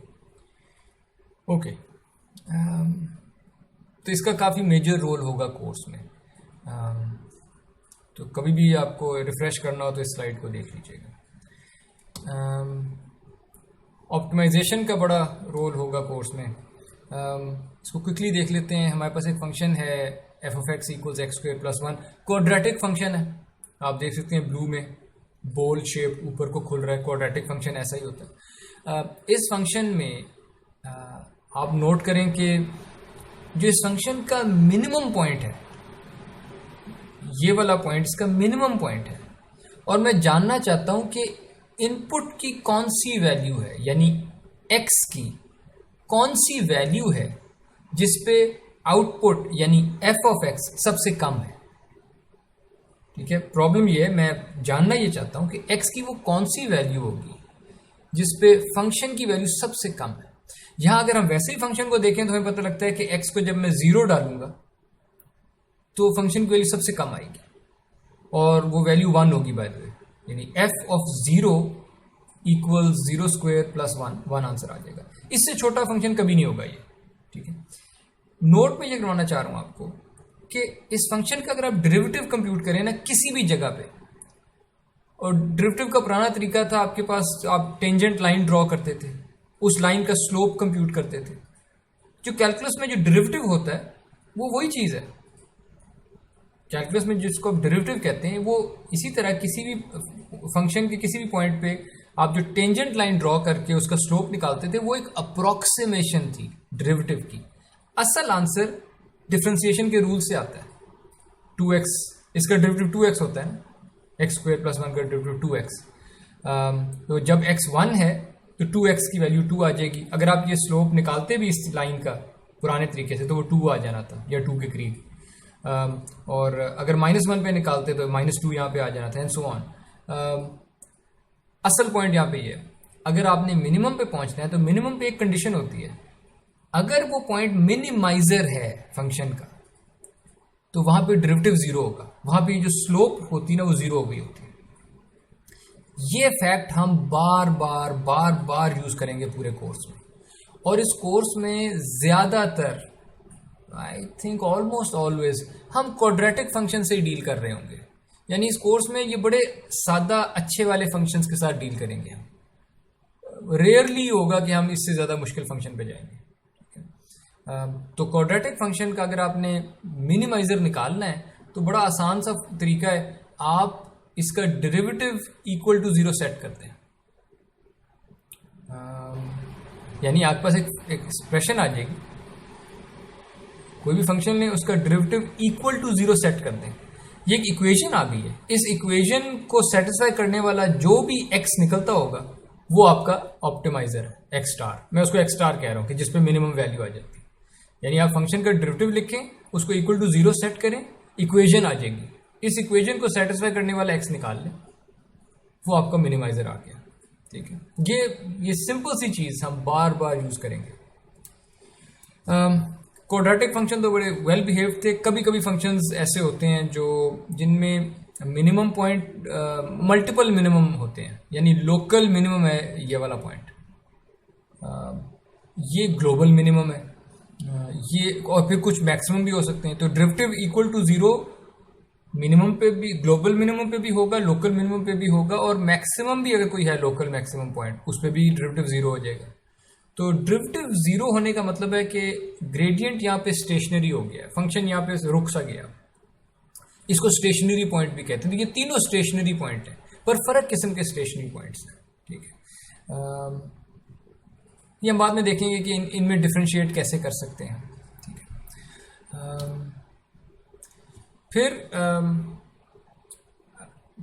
अक्सर या इन सम इंस्टेंसेस इस कोर्स में, शायद ज़्यादातर, हम सिर्फ किसी फंक्शन f ऑफ x को ऑप्टिमाइज नहीं कर रहे होंगे, कुछ और भी कर रहे होंगे। सो फॉर एग्जांपल, अगर आपके पास एक फंक्शन f ऑफ x है, तो मैंने पिछली स्लाइड पे कहा कि अगर आपने ऑप्टिमाइज करना है f ऑफ x को, इसका कोई मिनिमम या मैक्सिमाइजर कोई निकालना है, तो कंडीशन हमने देख ली थी कि gradient of f must be equal to 0 at the minimizer. ठीक है, इसको वैनिश भी कहते हैं कि ग्रेडियंट मस्ट, ये टर्म असल में आपको पेपर्स में या बुक्स में नजर आएगी, कि द ग्रेडियंट मस्ट वैनिश। इसका मतलब है कि ग्रेडियंट वहां पे 0 होगा। ठीक है, लेकिन at the optimizer x star, इसको मैथ की जुबान में तो ऐसे लिखते हैं, f का ग्रेडियंट लेकिन इवेल्युएटेड एट x स्टार वो 0 होना चाहिए। यानी इस एक्सप्रेशन के अंदर x स्टार लिखा होगा आपके पास, तभी तो जब मैं इक्वल टू 0 लिखूंगा, इस इक्वेशन को सॉल्व करूंगा, तो कोई x स्टार की वैल्यू आ जाएगी। यानी gradient of the function evaluated at x star ये 0 होना चाहिए। और जगहों पे 0 होना ज़रूरी नहीं है, और जगहों पे तो ग्रेडियंट कुछ भी हो सकता है।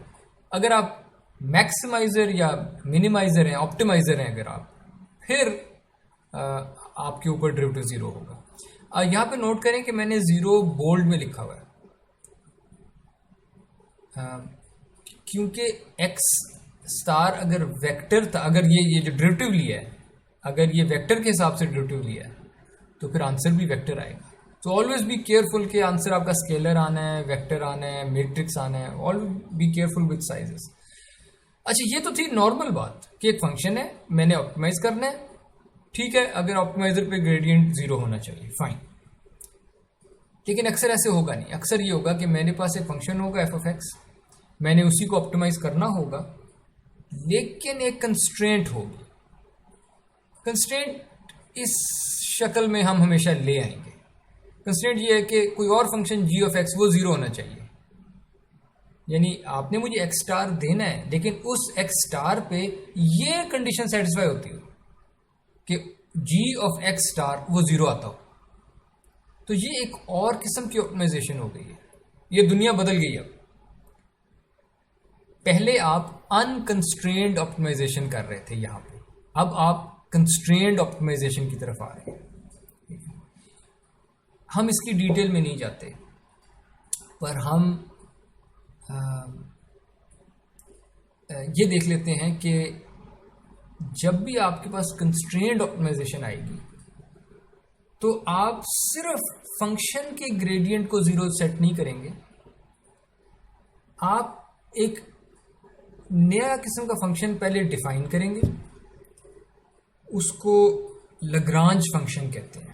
लग्रांज एक साइंसदान था, एक मैथमेटिशियन था शायद। लग्रांज के नाम पे ये फंक्शन है, और वो फंक्शन क्यों ऐसे है इसकी डिटेल हम नहीं कवर करेंगे। वो बड़ी इंटरेस्टिंग डिटेल है कि ये फंक्शन क्यों ऐसे है, why does it make sense, लेकिन हम इस कोर्स में नहीं कवर करेंगे। पर लग्रांज फंक्शन आप देख लें कि डिफाइन कैसे होता है, बड़ा सादा है। एफ ऑफ एक्स वो फंक्शन था जो आपने ऑप्टिमाइज करना था, ग्रेट। जी ऑफ एक्स वो कंस्ट्रेंट थी, लेकिन ये वो कंस्ट्रेंट थी जिसपे जी ऑफ एक्स इक्वल टू 0 की शक्ल में जो होती है, तो जब इक्वल टू 0 करके लिखेंगे तो जो भी यहाँ पे जी ऑफ एक्स आएगा वो यहाँ पे मैंने लिख दिया। सो मैंने अपना फंक्शन लिया, मैंने अपनी कंस्ट्रेंट ली, कंस्ट्रेंट को मैंने किसी लैम्डा, स्केलर है, कोई स्केलर है, उससे मल्टीप्लाई कर दिया। मुझे स्केलर की वैल्यू नहीं पता, मुझे लैम्डा की वैल्यू नहीं पता, पर मैंने बस इस तरह के एक फंक्शन बना लिया। मेरा एक्चुअल फंक्शन, मेरा कंस्ट्रेंट फंक्शन, और एक लैम्डा से मल्टीप्लाई किया, ऐड कर दिया। इस रिजल्ट को हम कहते हैं लग्रांजियन function. This depends on x जो आपने दिया था, इट डिपेंड्स ऑन लैम्डा जो स्केलर वैल्यू थी, मुझे नहीं पता ये क्या है, पर ये फंक्शन है। इस फंक्शन को अगर मैं ऑप्टिमाइज करूं अनकंस्ट्रेंड तरीके से, अनकंस्ट्रेंड का मतलब है कि मैं बस जो लग्रांज फंक्शन है इसका ग्रेडियंट इक्वल टू 0 सेट कर देता हूं। जिस तरह आप पहले f का ग्रेडियंट इक्वल टू 0 सेट करते थे, मैं कैपिटल L जो फंक्शन है इसका ग्रेडियंट इक्वल टू 0 सेट करूंगा। यहां पे मैंने यही किया है, gradient of Lagrange function equal to 0 यहां पे मैंने सेट किया हुआ। और ग्रेडियंट ऑफ लग्रांज फंक्शन जो है वो बड़ा सादा होगा, उसमें आप f का डेरिवेटिव होगा, f का ग्रेडियंट ये लिखा हुआ, प्लस लैम्डा टाइम्स g का डेरिवेटिव x के हिसाब से। लेकिन ये दोनों इवेल्युएट हुए x स्टार पे, अगर x स्टार पे इवेल्युएट हो तो आंसर 0 आएगा, ठीक है। ये जो लैम्डा स्केलर था इसको आप लग्रांज मल्टीप्लायर भी कहते हैं, क्योंकि ये मल्टीप्लाई होता है कंस्ट्रेंट से। It's called the Lagrange multiplier या अनडिटर्मिन्ड मल्टीप्लायर, क्योंकि हमें पता नहीं है इसकी वैल्यू क्या है।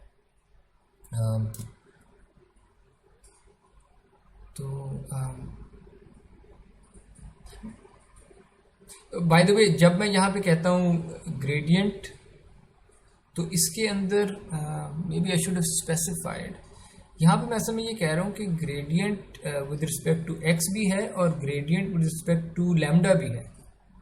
ये भी 0 वेक्टर आना चाहिए और ये भी 0 आना चाहिए, क्योंकि ये तो स्केलर है लैम्डा, तो डेरिवेटिव भी स्केलर होगा। यानी लग्रांज के ये दोनों डेरिवेटिव्स 0 आएंगे, ठीक है, ऑप्टिमाइजर पे। तो यहाँ से ये इक्वेशंस जब आएंगी, इधर से कोई x, इनको सेटिस्फाई करने वाला कोई x स्टार निकलता होगा, ठीक है। ये जो x स्टार होगा, ये आपकी जो ओरिजिनल प्रॉब्लम थी ना कि आपने f ऑफ x को मैक्सिमाइज या ऑप्टिमाइज करना है, लेकिन ये कंस्ट्रेंट फॉलो होती हो कि उस x स्टार पे g ऑफ x इवैल्यूएट करूं तो आंसर 0 आता हो, ये सेटिस्फाई होती होगी इस x स्टार से। यानी यहाँ पे आपने अनकंस्ट्रेंड ऑप्टिमाइजेशन की है, यहाँ पे आपने तो बस ग्रेडियंट इक्वल टू 0 किया है, पर यहाँ से जो आंसर आया है वो इस कंस्ट्रेंट वाली प्रॉब्लम को सेटिस्फाई करता है। ये f को मैक्सिमाइज या मिनिमाइज करता होगा और ये कंस्ट्रेंट भी फॉलो करता होगा।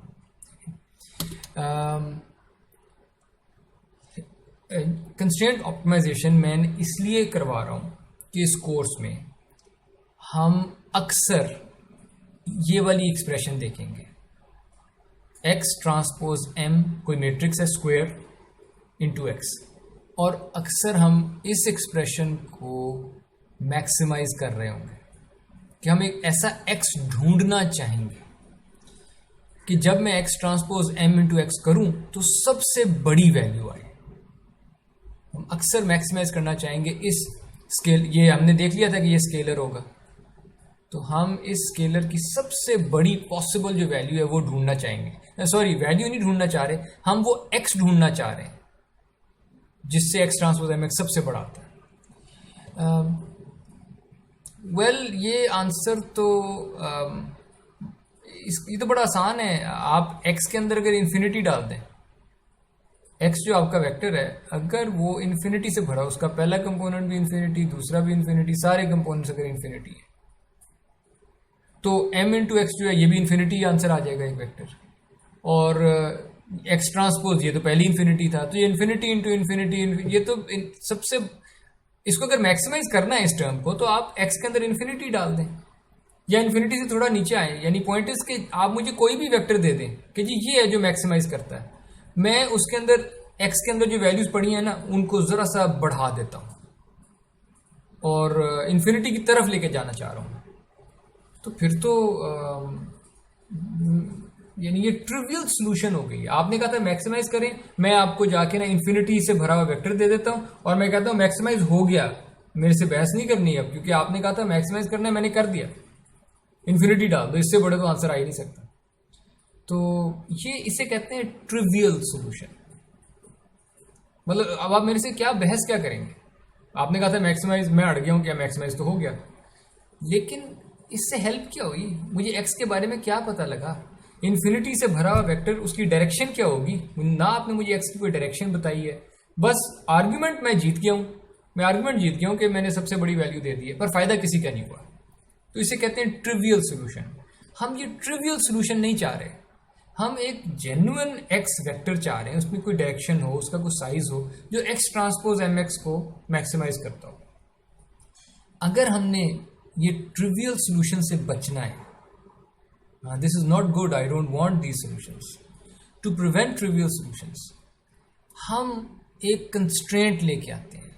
और कंस्ट्रेंट ये है कि चूंकि आपने, मुझे पता है आपने इन्फिनिटी वाला आंसर दे देना है, मैं आपके ऊपर कंस्ट्रेंट लगाता हूं कि एक्स का कोई मैग्नीट्यूड होना चाहिए। इन्फिनिटी वाले का तो मैग्नीट्यूड इन्फिनिटी हो जाएगा। मैं कहूँगा आपने मुझे एक एक्स, ऐसा एक्स देना है जो एक्स ट्रांसपोज एम एक्स को मैक्सिमाइज भी करे, लेकिन साथ ही उसकी अपनी लेंथ जो है ना वो इन्फिनिटी की तरफ ना जाए।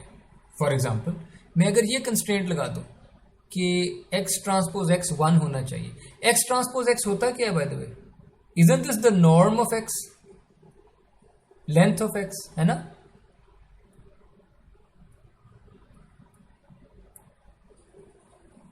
नॉर्म हमने कैसे डिफाइन किया था? लेंथ ऑफ एक्स, वो था अपने साथ इनर प्रोडक्ट और फिर स्क्वायर रूट। तो अगर मैं सिर्फ एक्स ट्रांसपोज एक्स लिखता हूं तो ये मैं कह रहा हूं कि लेंथ ऑफ एक्स का स्क्वायर, और मैं उसको कहता हूं कि 1 होना चाहिए। ये मेरी कंस्ट्रेंट है। यानी इसको अंग्रेजी में कौन बता सकता है? X should be what? किस किस्म का वेक्टर होना चाहिए?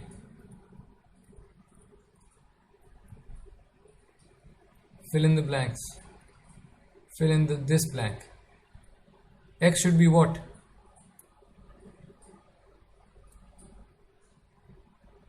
Anyone?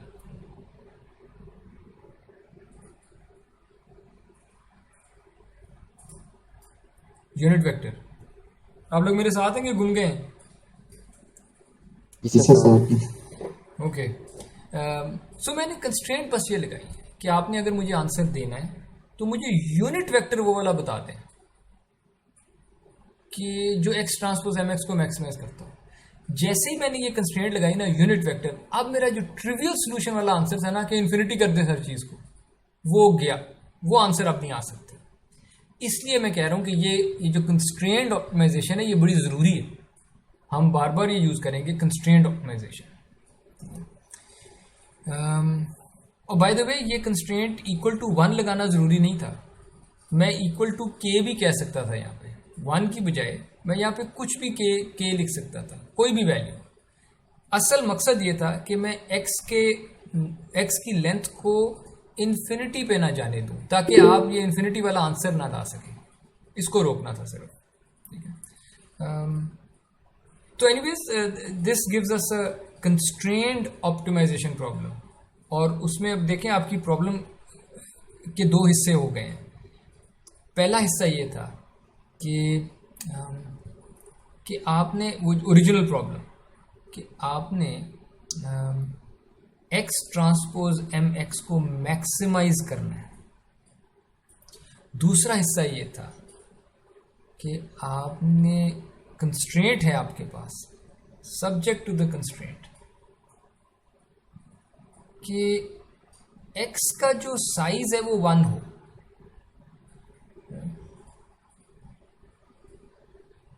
यहां पे। लेकिन आप देखें मैंने हमेशा कंस्ट्रेंट ऐसे लिखी है कि इक्वल टू 0 की शक्ल में ला सकूं। तो आपकी असल में कंस्ट्रेंट थी, किधर गया, आपकी कंस्ट्रेंट थी कि x ट्रांसपोज x इक्वल्स 1, लेकिन मैंने इक्वल टू 0 वाली शक्ल में करना था, तो मैंने लिखा x transpose x minus 1 should be 0। ठीक है,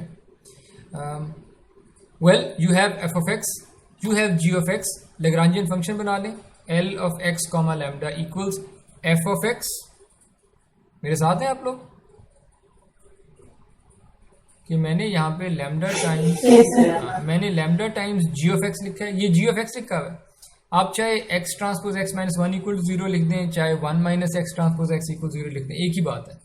और दूसरी साइड पे मैंने f ऑफ x लिखा हुआ है।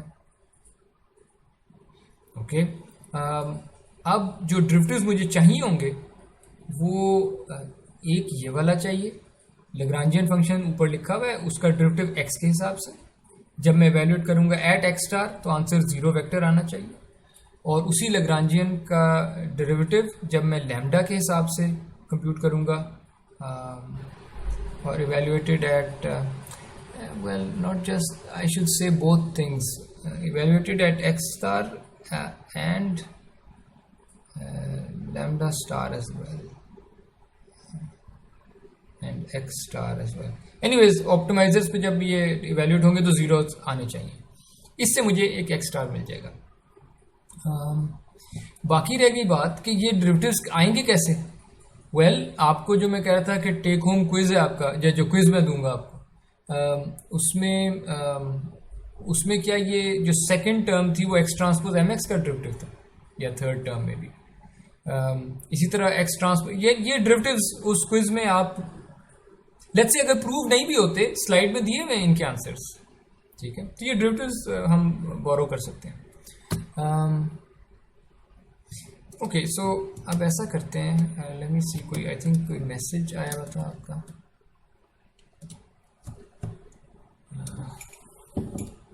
Let me just change the window.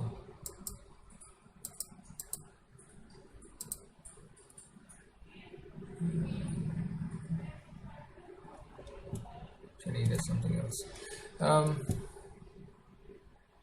Okay, तो ये है ऑप्टिमाइजेशन, मैक्सिमाइजेशन, कंस्ट्रेंड ऑप्टिमाइजेशन, हम ये चीज़ें यूज़ करेंगे। एक और चीज़ जो यूज़ होगी कोर्स में वो है something called Taylor series approximation. इसमें ज़रा मैं क्विकली जाता हूँ, इस पर मेरे साथ रहिएगा। I have a function f, some function f, और कोई वैल्यू है, इनपुट की वैल्यू है कोई a। उस a वाली वैल्यू पे मुझे पता है कि फंक्शन की क्या वैल्यू थी, यानी let's say f of a, मुझे पता है कि f of a let's say 3.68 था। ठीक है, लेट्स से मुझे पता है, और मुझे ये भी पता है कि उसी a की वैल्यू पे जो फंक्शन का फर्स्ट डेरिवेटिव था उसकी क्या वैल्यू थी। लेट्स से वो वैल्यू थी माइनस 17.29। उसी ए पे मुझे ये भी पता है कि फंक्शन के सेकंड डेरिवेटिव की क्या वैल्यू थी, और सेकंड डेरिवेटिव की वैल्यू थी 6.5 एंड सो ऑन। यानी मुझे किसी एक ए पे फंक्शन की वैल्यू भी पता है, फंक्शन के फर्स्ट डेरिवेटिव की वैल्यू पता है, सेकंड डेरिवेटिव की वैल्यू पता है, third derivative, fourth derivative, fifth, sixth, जितने भी डेरिवेटिव हैं, अगर मुझे सब पता है, लेट्स अस्यूम कि अगर मुझे सब पता है, लेकिन किसी एक वैल्यू ए पे, ठीक है, मैं ड्रॉ भी कर देता हूँ कि जैसे आपके पास ये एक्स एक्सिस था, एक्स एक्सिस पे कोई एक वैल्यू थी a, I don't know, let's say a equals 0.9। इस 0.9 वाली जगह पे मुझे फंक्शन की वैल्यू भी पता है, मुझे फंक्शन के फर्स्ट डेरिवेटिव की वैल्यू भी पता है, फंक्शन के सेकंड, सो ऑन। अगर मुझे ये पता है तो फिर मैं ए के इर्द गिर्द, यानी अब मैं जो भी बात करने लगा हूं ये ए के इर्द गिर्द बात होने लगी है। ए से थोड़ा सा इधर, ए से थोड़ा सा इधर, ज्यादा दूर नहीं, ए के करीब दोनों डायरेक्शंस में। मैं फंक्शन की वैल्यू किसी भी एक्स पे आपको बता के दूंगा, लेकिन बस शर्त ये है, वो जो एक्स जहां पे आपने मुझसे पूछा है ना आंसर, वो ए के अगर पास है तो मैं आंसर आपको अच्छा सा दे दूंगा। अगर वो ए से दूर है, अगर आप यहाँ पे मुझसे पूछते हैं कि एफ ऑफ एक्स की वैल्यू बताएं, मेरा आंसर अच्छा नहीं होगा। अगर आप यहाँ पे मेरे से पूछते हैं, मेरा आंसर अच्छा नहीं। लेकिन ए के करीब करीब अगर आप मुझसे पूछते हैं ना, मैं आपको एफ ऑफ एक्स बता दूंगा। जबकि मुझे सिर्फ ए के ऊपर पता था कि फंक्शन की क्या वैल्यू है, फर्स्ट डेरिवेटिव, सेकंड डेरिवेटिव, सारे डेरिवेटिव्स की क्या वैल्यूज थी, सिर्फ ए पे पता था। पर मैं ए के इर्द गिर्द अप्रॉक्सीमेट करूंगा कि एफ ऑफ एक्स का आंसर क्या आना चाहिए। ये मकसद आप समझ गए हैं कि इस पूरी टेलर सीरीज अप्रॉक्सीमेशन का मकसद क्या है। ए के किसी भी जगह ए के करीब करीब मैं अप्रॉक्सीमेट करूंगा एफ ऑफ एक्स। ठीक है, टेलर सीरीज अप्रॉक्सीमेशन ये करती है, यानी टेलर सीरीज एक्सपेंशन या approximation, it gives U F of x around a, और वो निकलता ऐसे है। हमने अस्यूम ये किया था शुरू में कि हमें क्या क्या चीज़ें पता हैं। हमें फंक्शन की वैल्यू पता है, फर्स्ट डेरिवेटिव, सेकंड डेरिवेटिव सारे पता हैं, लेकिन ए पे। राइट साइड पे देखिए, राइट इस इक्वेशन की राइट हैंड साइड पे, लेफ्ट हैंड साइड पे तो मुझे आंसर चाहिए F of x. Right hand side पे नोट करें कि जब भी मैंने एफ के साथ लिखा है तो एफ ऑफ ए लिखा है, ये मुझे पता है। फर्स्ट डेरिवेटिव एट ए पता है, सेकंड डेरिवेटिव एट ए पता है, थर्ड डेरिवेटिव एट ए पता है। ओके फाइन, सो ये सारी चीजें तो मुझे पता थी। एक्स माइनस ए यहां पे लिखा हुआ है, वेल ए तो मुझे पता था 0.9, एक्स भी पता है क्योंकि एक्स पे तो आपने मुझसे पूछा है कि इस एक्स पे बताओ फंक्शन की क्या वैल्यू आएगी, तो एक्स तो आपने मुझे अभी दिया होगा ना। तो इसका मतलब मुझे एक्स भी पता है, ए भी पता है, तो एक्स माइनस ए पता है। यानी अब मैं आप लोगों से सवाल कर रहा हूं, एफ ऑफ ए ये वैल्यू मेरे पास है, बताएं quickly. Yes, sir. Yes, sir. ये है, मैं अस्यूम ही ये करके चलाऊंगा, ये मुझे आपने दी थी।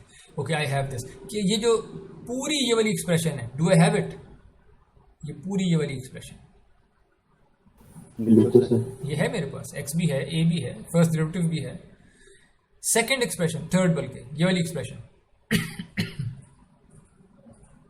ये भी है। ये भी है, थर्ड वाली ये भी है।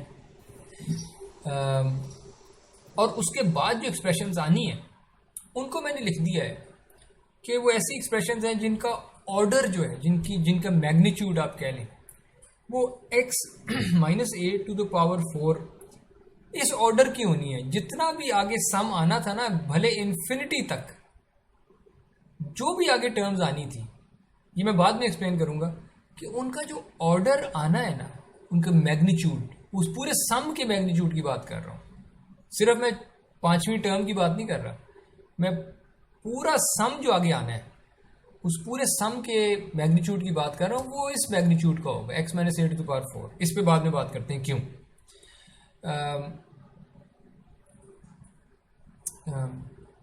लेकिन ये जो भी एक्सप्रेशन है कि a पे फंक्शन की value plus x minus a power 1 times first derivative over 1 factorial plus x minus a square times second derivative over 2 factorial plus x minus a cube times third derivative over 3 factorial, इसको Taylor series approximation कहते हैं, if you keep going. ठीक है, कोई मुझे ये बताए कि अगर x और a करीब करीब है, x और a अगर करीब करीब है, तो x माइनस ए जब करूंगा तो ये 1 से छोटी वैल्यू नहीं होगी। अगर x और a करीब करीब है, क्योंकि मैंने कहा था कि मैं सिर्फ तब अप्रॉक्सीमेट अच्छा होगा जब x a के करीब है, तो अगर करीब है तो x माइनस a तो छोटा सा नंबर होगा, 1 से छोटा। Do you agree? Yes, sir. अगर x माइनस a 1 से छोटा है तो x माइनस a बड़ा होगा या x माइनस a स्क्वायर बड़ा होगा? वैसे तो Sir, square, x minus a. वैसे स्क्वायर बड़ा होता है,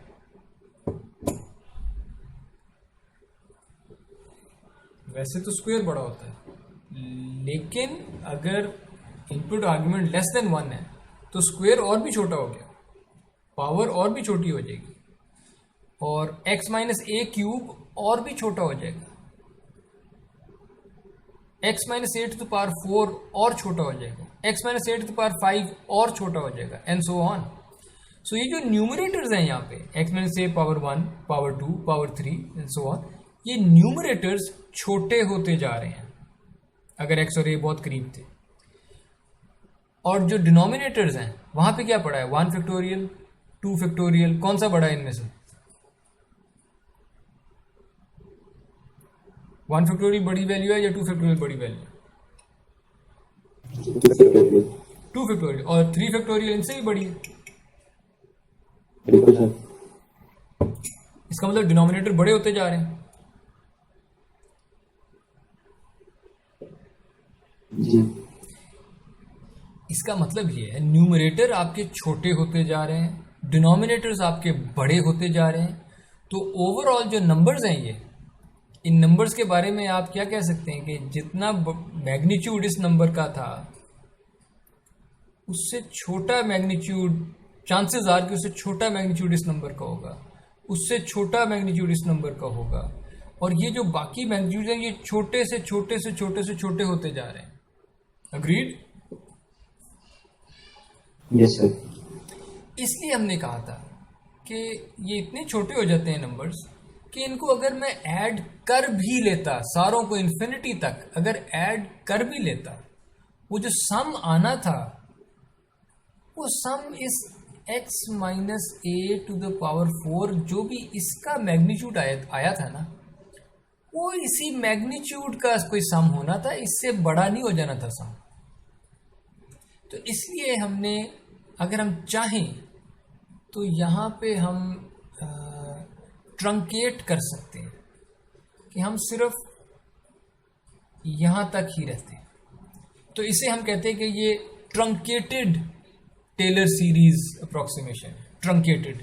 और ट्रंकेट किया हमने थर्ड डेरिवेटिव पे, या हम ट्रंकेट कर सकते थे यहाँ पे second order Taylor series approximation, या हम ट्रंकेट कर देते आंसर को कि हमने यहीं तक कंप्यूट करना है, ये first order Taylor series approximation हो जाती है।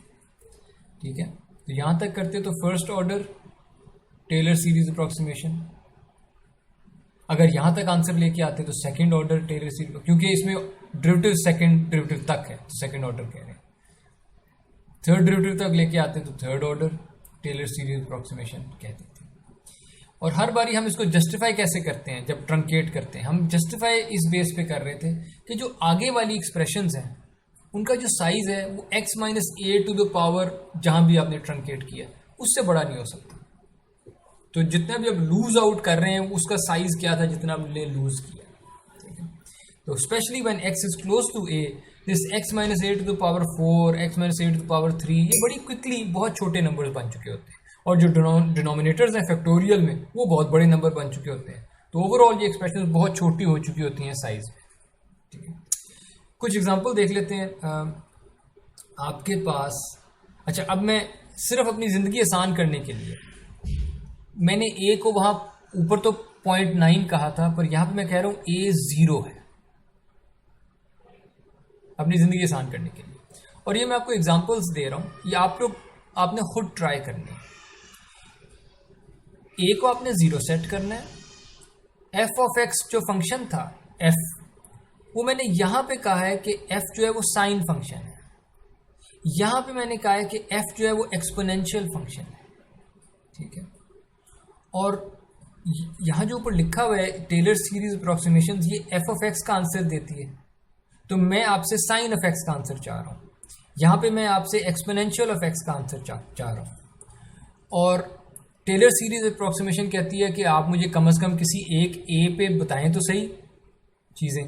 वो जो ए है वो मैं आपको 0 दे रहा हूँ। आपने अब ये करना है कि ये साइन ऑफ एक्स वाली जगह पे ये पूरी टेलर सीरीज अप्रोक्सीमेशन आपने लगानी है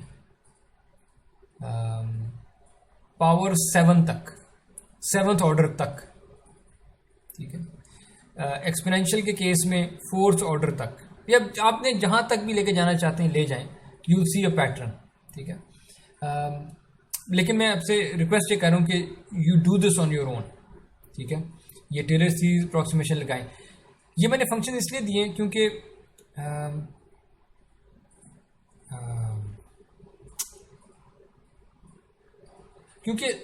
ए मैंने 0 रखा है तो साइन ऑफ 0 आपको पता है क्या होता है, और साइन का फर्स्ट डेरिवेटिव एट 0 ये भी आपको पता है, साइन का सेकंड डेरिवेटिव एट 0 ये सब चीज़ें आपको पता है जितनी भी चाहिए थी।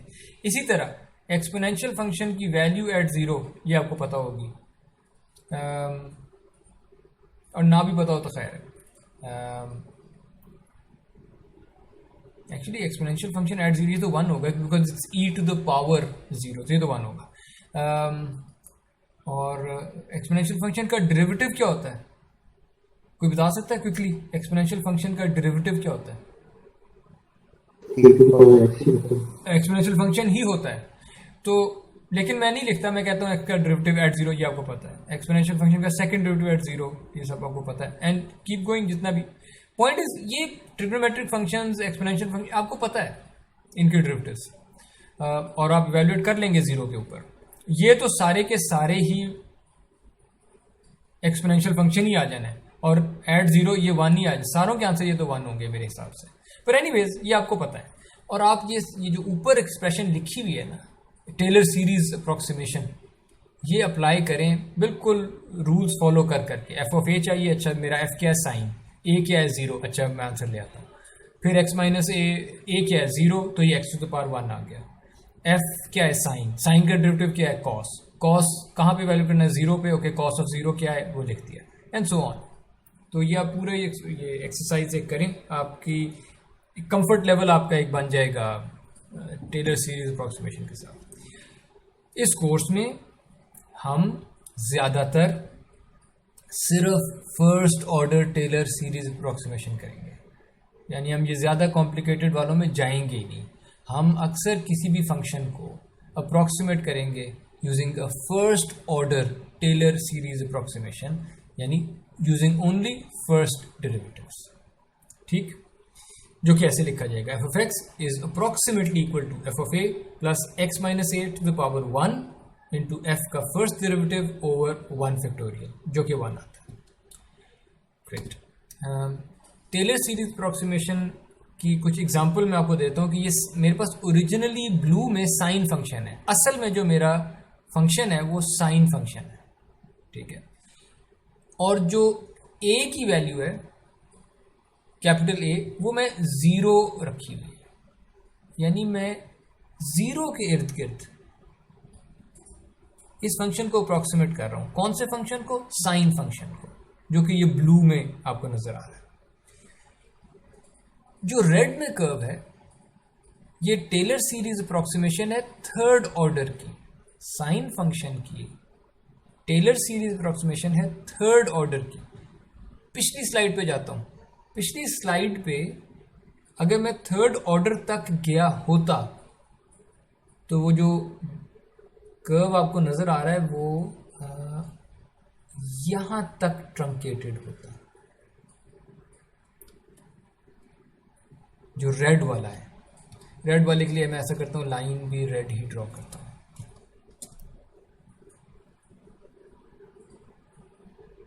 यहां तक ट्रंकेट हुआ। और जो ग्रीन वाला कर्व है वो साइन ऑफ एक्स की टेलर सीरीज अप्रोक्सीमेशन है 7th ऑर्डर की, यानी वो 7th डेरिवेटिव तक जा रही है। और ग्रीन वाली के लिए मैं अगर ट्रंकेट किया तो मैंने यहाँ पे ट्रंकेट किया होता, सही। और ये दोनों मैंने प्लॉट कर दिए। यू कैन सी कि जो थर्ड ऑर्डर है रेड वाली, वो ब्लू कर्व के ऊपर ही रहती है, एक एक इर्द गिर्द, एक के इर्द गिर्द वो ब्लू कर्व को फॉलो कर रही है, रेड कर्व। लेकिन जैसे जैसे मैं ए से ज़रा दूर होता जा रहा हूँ तो रेड कर्व एक अपना ही रास्ता लेने लग गया है, वो ब्लू कर्व से हट गया। Just to let you know कि टेलर सीरीज अप्रोक्सीमेशन ए के इर्द गिर्द वैलिड होती है, ए से दूर वैलिड नहीं होती। जो सेवंथ ऑर्डर अप्रोक्सीमेशन है वो ज़रा ज़्यादा देर वैलिड रही है। Green curve seventh order approximation है, और वो ग्रीन कर्व आप नोट करें कि यू नोटिस कि ये पाए है असल में, और यहाँ पे जो वैल्यू है ये माइनस पाए है, क्योंकि पाई बाय 2 पे साइन 1 होता है ना, ये पाई बाय 2 होगा, पाई पे साइन 0 हो चुका होता है, माइनस पाई पे भी 0 होगा, माइनस पाई बाय 2 पे माइनस 1 होगा, सो ऑन। तो ये जैसे जैसे मैं जो ग्रीन कर्व है वो पूरी माइनस पाई से पाई वाली रेंज पे ब्लू कर्व को बड़ा अच्छा उसने अप्रॉक्सीमेट किया है। लेकिन वो भी सेवंथ ऑर्डर अप्रॉक्सीमेशन ने भी इवेंचुअली, जब ए से मैं ज़्यादा दूर चला गया हूँ दोनों डायरेक्शंस पे, तो ग्रीन कर्व ने भी अपना रास्ता ले लिया, अप्रॉक्सीमेशन वैलिड नहीं रही। Taylor series approximation is only valid जब आप ए के करीब होते हैं, और जितनी हायर ऑर्डर अप्रॉक्सीमेशन आपने ली होगी उतना ही बेहतर ओरिजिनल फंक्शन अप्रॉक्सीमेट हो रहा होगा। हम इस केस में अक्सर फर्स्ट ऑर्डर अप्रॉक्सीमेशन ले रहे होंगे, यानी हम ए के बिल्कुल करीब करीब हम करेंगे फॉलो फंक्शन को, वरना हम नहीं कर रहे होंगे। आखिरी चीज़ ये है, इस पूरे कोर्स में हम इमेजेस के साथ काम करेंगे, इमेजेस के ऊपर मैथमेटिकल ऑपरेशंस लगाएंगे। आप अपना सारा जो आपका एकेडमिक करियर है उसमें आपने कार्टेशियन एक्सिस पे काम किया है, यानी जो आपके जो स्टैंडर्ड एक्स और वाई एक्सिस होते थे, X axis, Y axis, X को आप हॉरिजॉन्टल ड्रॉ करते थे, वाई को वर्टिकल ड्रॉ करते थे, ये आपस में ऑर्थोगोनल होते थे, परपेंडिकुलर होते थे एक्सिस, और फिर आप इस तरह के स्पेस में आप कोई वेक्टर्स पे काम करते थे, आप एंगल्स कंप्यूट करते थे। आप नोट करें कि जो भी आप कार्टेशियन एक्सिस यूज़ करते रहे अपनी सारी ज़िंदगी, उसमें आपका एक्स एक्सिस जिसको आप कहते थे, इनफैक्ट पॉजिटिव एक्स एक्सिस, आप लेफ्ट से राइट जा रहे होते थे। क्या ऐसे नहीं है आप लेफ्ट से राइट नहीं गए, जिसको आप पॉजिटिव एक्स एक्सिस कहते थे, और जिसको आप पॉजिटिव वाई एक्सिस कहते थे, आप नीचे से ऊपर जाते थे उसमें, राइट, इट गोज अपवर्ड्स। और जिसको आप एंगल कहते थे, एंगल आप पॉजिटिव एक्स एक्सिस से शुरू करते थे, आप एंगल यहां से मेजर करना नहीं शुरू करते थे, ऐसे नहीं होता था, है ना। आप पॉजिटिव एक्स एक्सिस से एंगल मेजर करना शुरू करते थे, और एंगल भी काउंटर क्लॉकवाइज घड़ी के ऑपोजिट डायरेक्शन में मूव करके मेजर करते थे। आप एंगल इस तरफ को नहीं मेजर करते थे। तो ये बस वो कुछ कन्वेंशंस हैं जो मैं आपको बताना चाह रहा हूँ कि आप हमेशा यूज करते रहे हैं। तो मैं सिर्फ वो रिमाइंड करा रहा हूँ कि वो क्या क्या कन्वेंशंस थी। आप पॉजिटिव एक्स एक्सिस से एंगल को काउंटर क्लॉकवाइज मेजर करते थे। फाइन। इमेजेस के अंदर हम, अगर आपके पास कोई इमेज है, इमेजेस के अंदर हम जो इस पॉइंट को ओरिजिन कहेंगे, जो टॉप लेफ्ट है, जिस तरह आपका नॉर्मल एक्सिस में कोई ओरिजिन होता था, हमारा टॉप लेफ्ट ओरिजिन होगा। नीचे को जो रोज जा रही हैं, ये मेरा पॉजिटिव एक्स एक्सिस होगा, और लेफ्ट से राइट को जो कॉलम्स जा रहे हैं, ये मेरा वाई एक्सिस होगा। और इस पे मेरी मैथमेटिक्स होगी सारी की सारी। यानी अब जब आप कहेंगे कोई पॉइंट, तो ये वो ओरिजिन होगा, इस ओरिजिन के हिसाब से वो रिप्रेजेंट हुआ होगा, ये क्या देते हैं उस पॉइंट की लोकेशन को। और अब आप एंगल की बात करेंगे तो पॉजिटिव एक्स एक्सिस से एंगल मेजर होंगे और काउंटर क्लॉकवाइज घड़ी के ऑपोजिट डायरेक्शन में एंगल मेजर होंगे। ये यहाँ पे यही लिखा हुआ है, ठीक है। ये मैं क्यों ये कन्वेंशन सेट करना चाह रहा हूँ इस कोर्स में, ये इसलिए है कि अगर हम ये बात मान लेते हैं, जो कि मैंने पिछली स्लाइड पे कही कि ये आपके पास इमेज थी जिसमें ये दो बतखें बनी हुई हैं, आपने एक्स एक्सिस ऊपर से यानी रोज को इसको ओरिजिन रखा, ऊपर से नीचे आने को पॉजिटिव एक्स एक्सिस का, लेफ्ट से राइट यानी कॉलम्स में, सो रोज को आपने एक्स एक्सिस कहा, कॉलम्स को आपने वाई एक्सिस कहा, एंगल आपने पॉजिटिव एक्स एक्सिस से मेजर किया और काउंटर क्लॉकवाइज मेजर किया। अगर आप ये कर लेते हैं तो मैं आपसे सिर्फ ये रिक्वेस्ट कर रहा हूं कि इस पूरी सिचुएशन को अगर आप अपना सर 90 डिग्री राइट को टिल्ट करें, अगर आप अपना सर 90 डिग्री राइट को टिल्ट करें तो आपको ये सिचुएशन ऐसी नजर आएगी, ये जो मैंने राइट पे ड्रॉ की हुई है। Do you agree with me?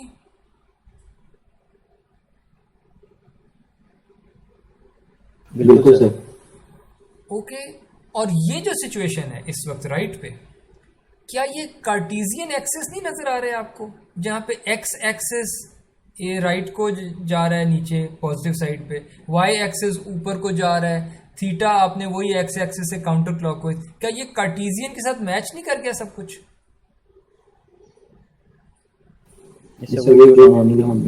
Exactly, जो आप सारी जिंदगी मैथ यूज करते आ रहे हैं ना, ये बिल्कुल वो वाले एक्सेस सामने आ गए आपके। विच मीन्स कि अगर आपने ये कोई लाइन रिप्रेजेंट करनी है तो लाइन की इक्वेशन आप सारी जिंदगी y equals m x plus c से रिप्रेजेंट करते रहे हैं, जिसमें x जो है वो x कार्टेशियन एक्सिस के हिसाब से था, उसमें जो y था वो कार्टेशियन एक्सिस के हिसाब से था। तो आपको कोई अब शिफ्ट नहीं करना पड़ेगा, आपने अपने इमेज को कार्टेशियन एक्सिस के हिसाब से रिप्रेजेंट कर लिया है और वही जो लाइन की इक्वेशन वहां पे थी y equals m x plus c, वही यहाँ यूज करेंगे। अगर ये ना किया होता तो शायद आपको x equals m into y plus c लिखना पड़ जाता। तो ये मैथ्स को और आपकी मैथमेटिकल फॉर्मूला जितने भी हैं सारों को एज इट इज आप यूज कर सकते हैं। लाइन का स्लोप tan थीटा होता था, अभी भी tan थीटा रहेगा, right, m equals tan theta अभी भी ऐसे रहेगा। सो जस्ट बाय सेइंग कि मेरा ओरिजिन टॉप लेफ्ट है एंड जस्ट बाय सेइंग कि जो मेरी रोज हैं वो मैं ऊपर से नीचे गिनूंगा, उनको मैं एक्स एक्सिस समझूंगा, और मेरे कॉलम्स हैं वो मैं लेफ्ट से राइट गिनूंगा, उनको मैं वाई एक्सिस कहूंगा। Just by doing these three things, origin, rows कैसी हैं, कॉलम्स क्या है, और चौथी चीज तो ऑटोमेटिकली इंप्लाइड है कि हमेशा पॉजिटिव एक्स एक्सिस से थीटा लेते हैं। So just by doing these three things, origin top left है, रोज ऊपर से नीचे, कॉलम्स इधर से, और इनको मैं एक्स कहूंगा, इनको वाई कहूंगा, ये करने से आपकी जो मैथ आप पहले से सीख चुके थे वही फॉर्मूला आप इमेजेस पे अप्लाई कर देंगे, ठीक है। तो दैट्स वेरी कन्वीनियंट। पूरे कोर्स में आपने अब, और मैं बता रहा हूँ आपके इतने ज़्यादा घंटे ज़ाया होंगे, इतना फ्रस्ट्रेशन है जब आपकी ये कन्वेंशन ऊपर नीचे हो जाती है। आप समझते हैं मैंने फॉर्मूला तो सही डाला है, y equals m x plus c, ये क्यों लाइन क्यों टेढ़ी आ रही है, तो ये कन्वेंशन बहुत ज़्यादा ज़रूरी है। मैंने तो बहुत देर बाद जाके इसको फिक्स किया और मैंने बहुत सारे घंटे ज़ाया किए मैं इस तरह के एरर्स पे। हैविंग सेड दैट, ये ज़रूरी नहीं है कि अगर आप किसी की कोड डाउनलोड करते हैं या किसी का रिसर्च पेपर पढ़ते हैं या किसी किताब को पढ़ते हैं या किसी ब्लॉग को पढ़ते हैं, ये ज़रूरी नहीं है कि उसने ये कन्वेंशन फॉलो की हो। इसलिए ऑलवेज बी केयरफुल कि जो भी चीज़ आपके सामने है, कोड या कोई टेक्स्ट, मेक श्योर कि उसकी कन्वेंशन आपको पता लग जाए कि वो किस कन्वेंशन पे चल रहा है, वो ओरिजिन किसे कह रहा है, उसकी एक्स एक्सिस क्या है, वाई एक्सिस क्या है, ठीक है। लेकिन अगर आप खुद कोड कर रहे हैं तो मैं आपसे बस ये रिक्वेस्ट करूंगा कि कोई एक कन्वेंशन सेट करें, आपके जहन में हमेशा वो होनी चाहिए और उसी पे आपको चलना चाहिए। भले ये वाली ना करें जो मैं कह रहा हूँ, आप अपनी कर लें कोई, आप इमेज के सेंटर को ओरिजिन कह दें, नो प्रॉब्लम, पर वो कन्वेंशन जो भी है वो आप फिक्स कर लें जो आपके लिए सूटेबल है। मैं रिकमेंड करूंगा ये वाली करें, क्योंकि इससे आपकी सारे मैथमेटिकल फॉर्मूलाज जैसे आपने सीखे हैं सारी ज़िंदगी वैसे ही अप्लाई हो जाएंगे, ठीक है। ओके, सो बैकग्राउंड मैथ में हमने यही कवर करना था। आपका क्विज अब मैं आपको बता देता हूँ। क्विज टेक होम क्विज है। ये जो 4 डेरिवेटिव एक्सप्रेशंस मैंने पहले बताई थी आपने बस प्रूव करनी है, ठीक है। और ये 4 मार्क्स इसके हैं। 6 मार्क्स इसके हैं कि आपने लग्रांज फंक्शन यूज करके एक कंस्ट्रेंट ऑप्टिमाइजेशन की प्रॉब्लम सॉल्व करनी है। नाउ आई डू रियलाइज कि ये जो चीज़ें लिखी हुई हैं आपके लिए, ये कुछ मुझे लगता है मेजॉरिटी के लिए ये फारसी जितनी मुश्किल होंगी। जिनको फारसी नहीं आती आपके लिए ये फारसी होगी मुझे लगता है। लेकिन स्टार्ट अटेम्प्टिंग इट, ठीक है। We can provide help along the way, लेकिन मैं चाह रहा हूँ कि आप एक दफ़ा इस स्ट्रगल में से गुजरें खुद, and then maybe we can provide some help, ठीक है। सो ये आपका टेक होम क्विज है।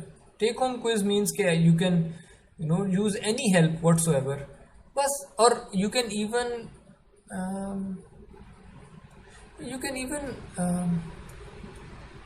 Even discuss with each other, ठीक है। At least for this quiz you can discuss with each other.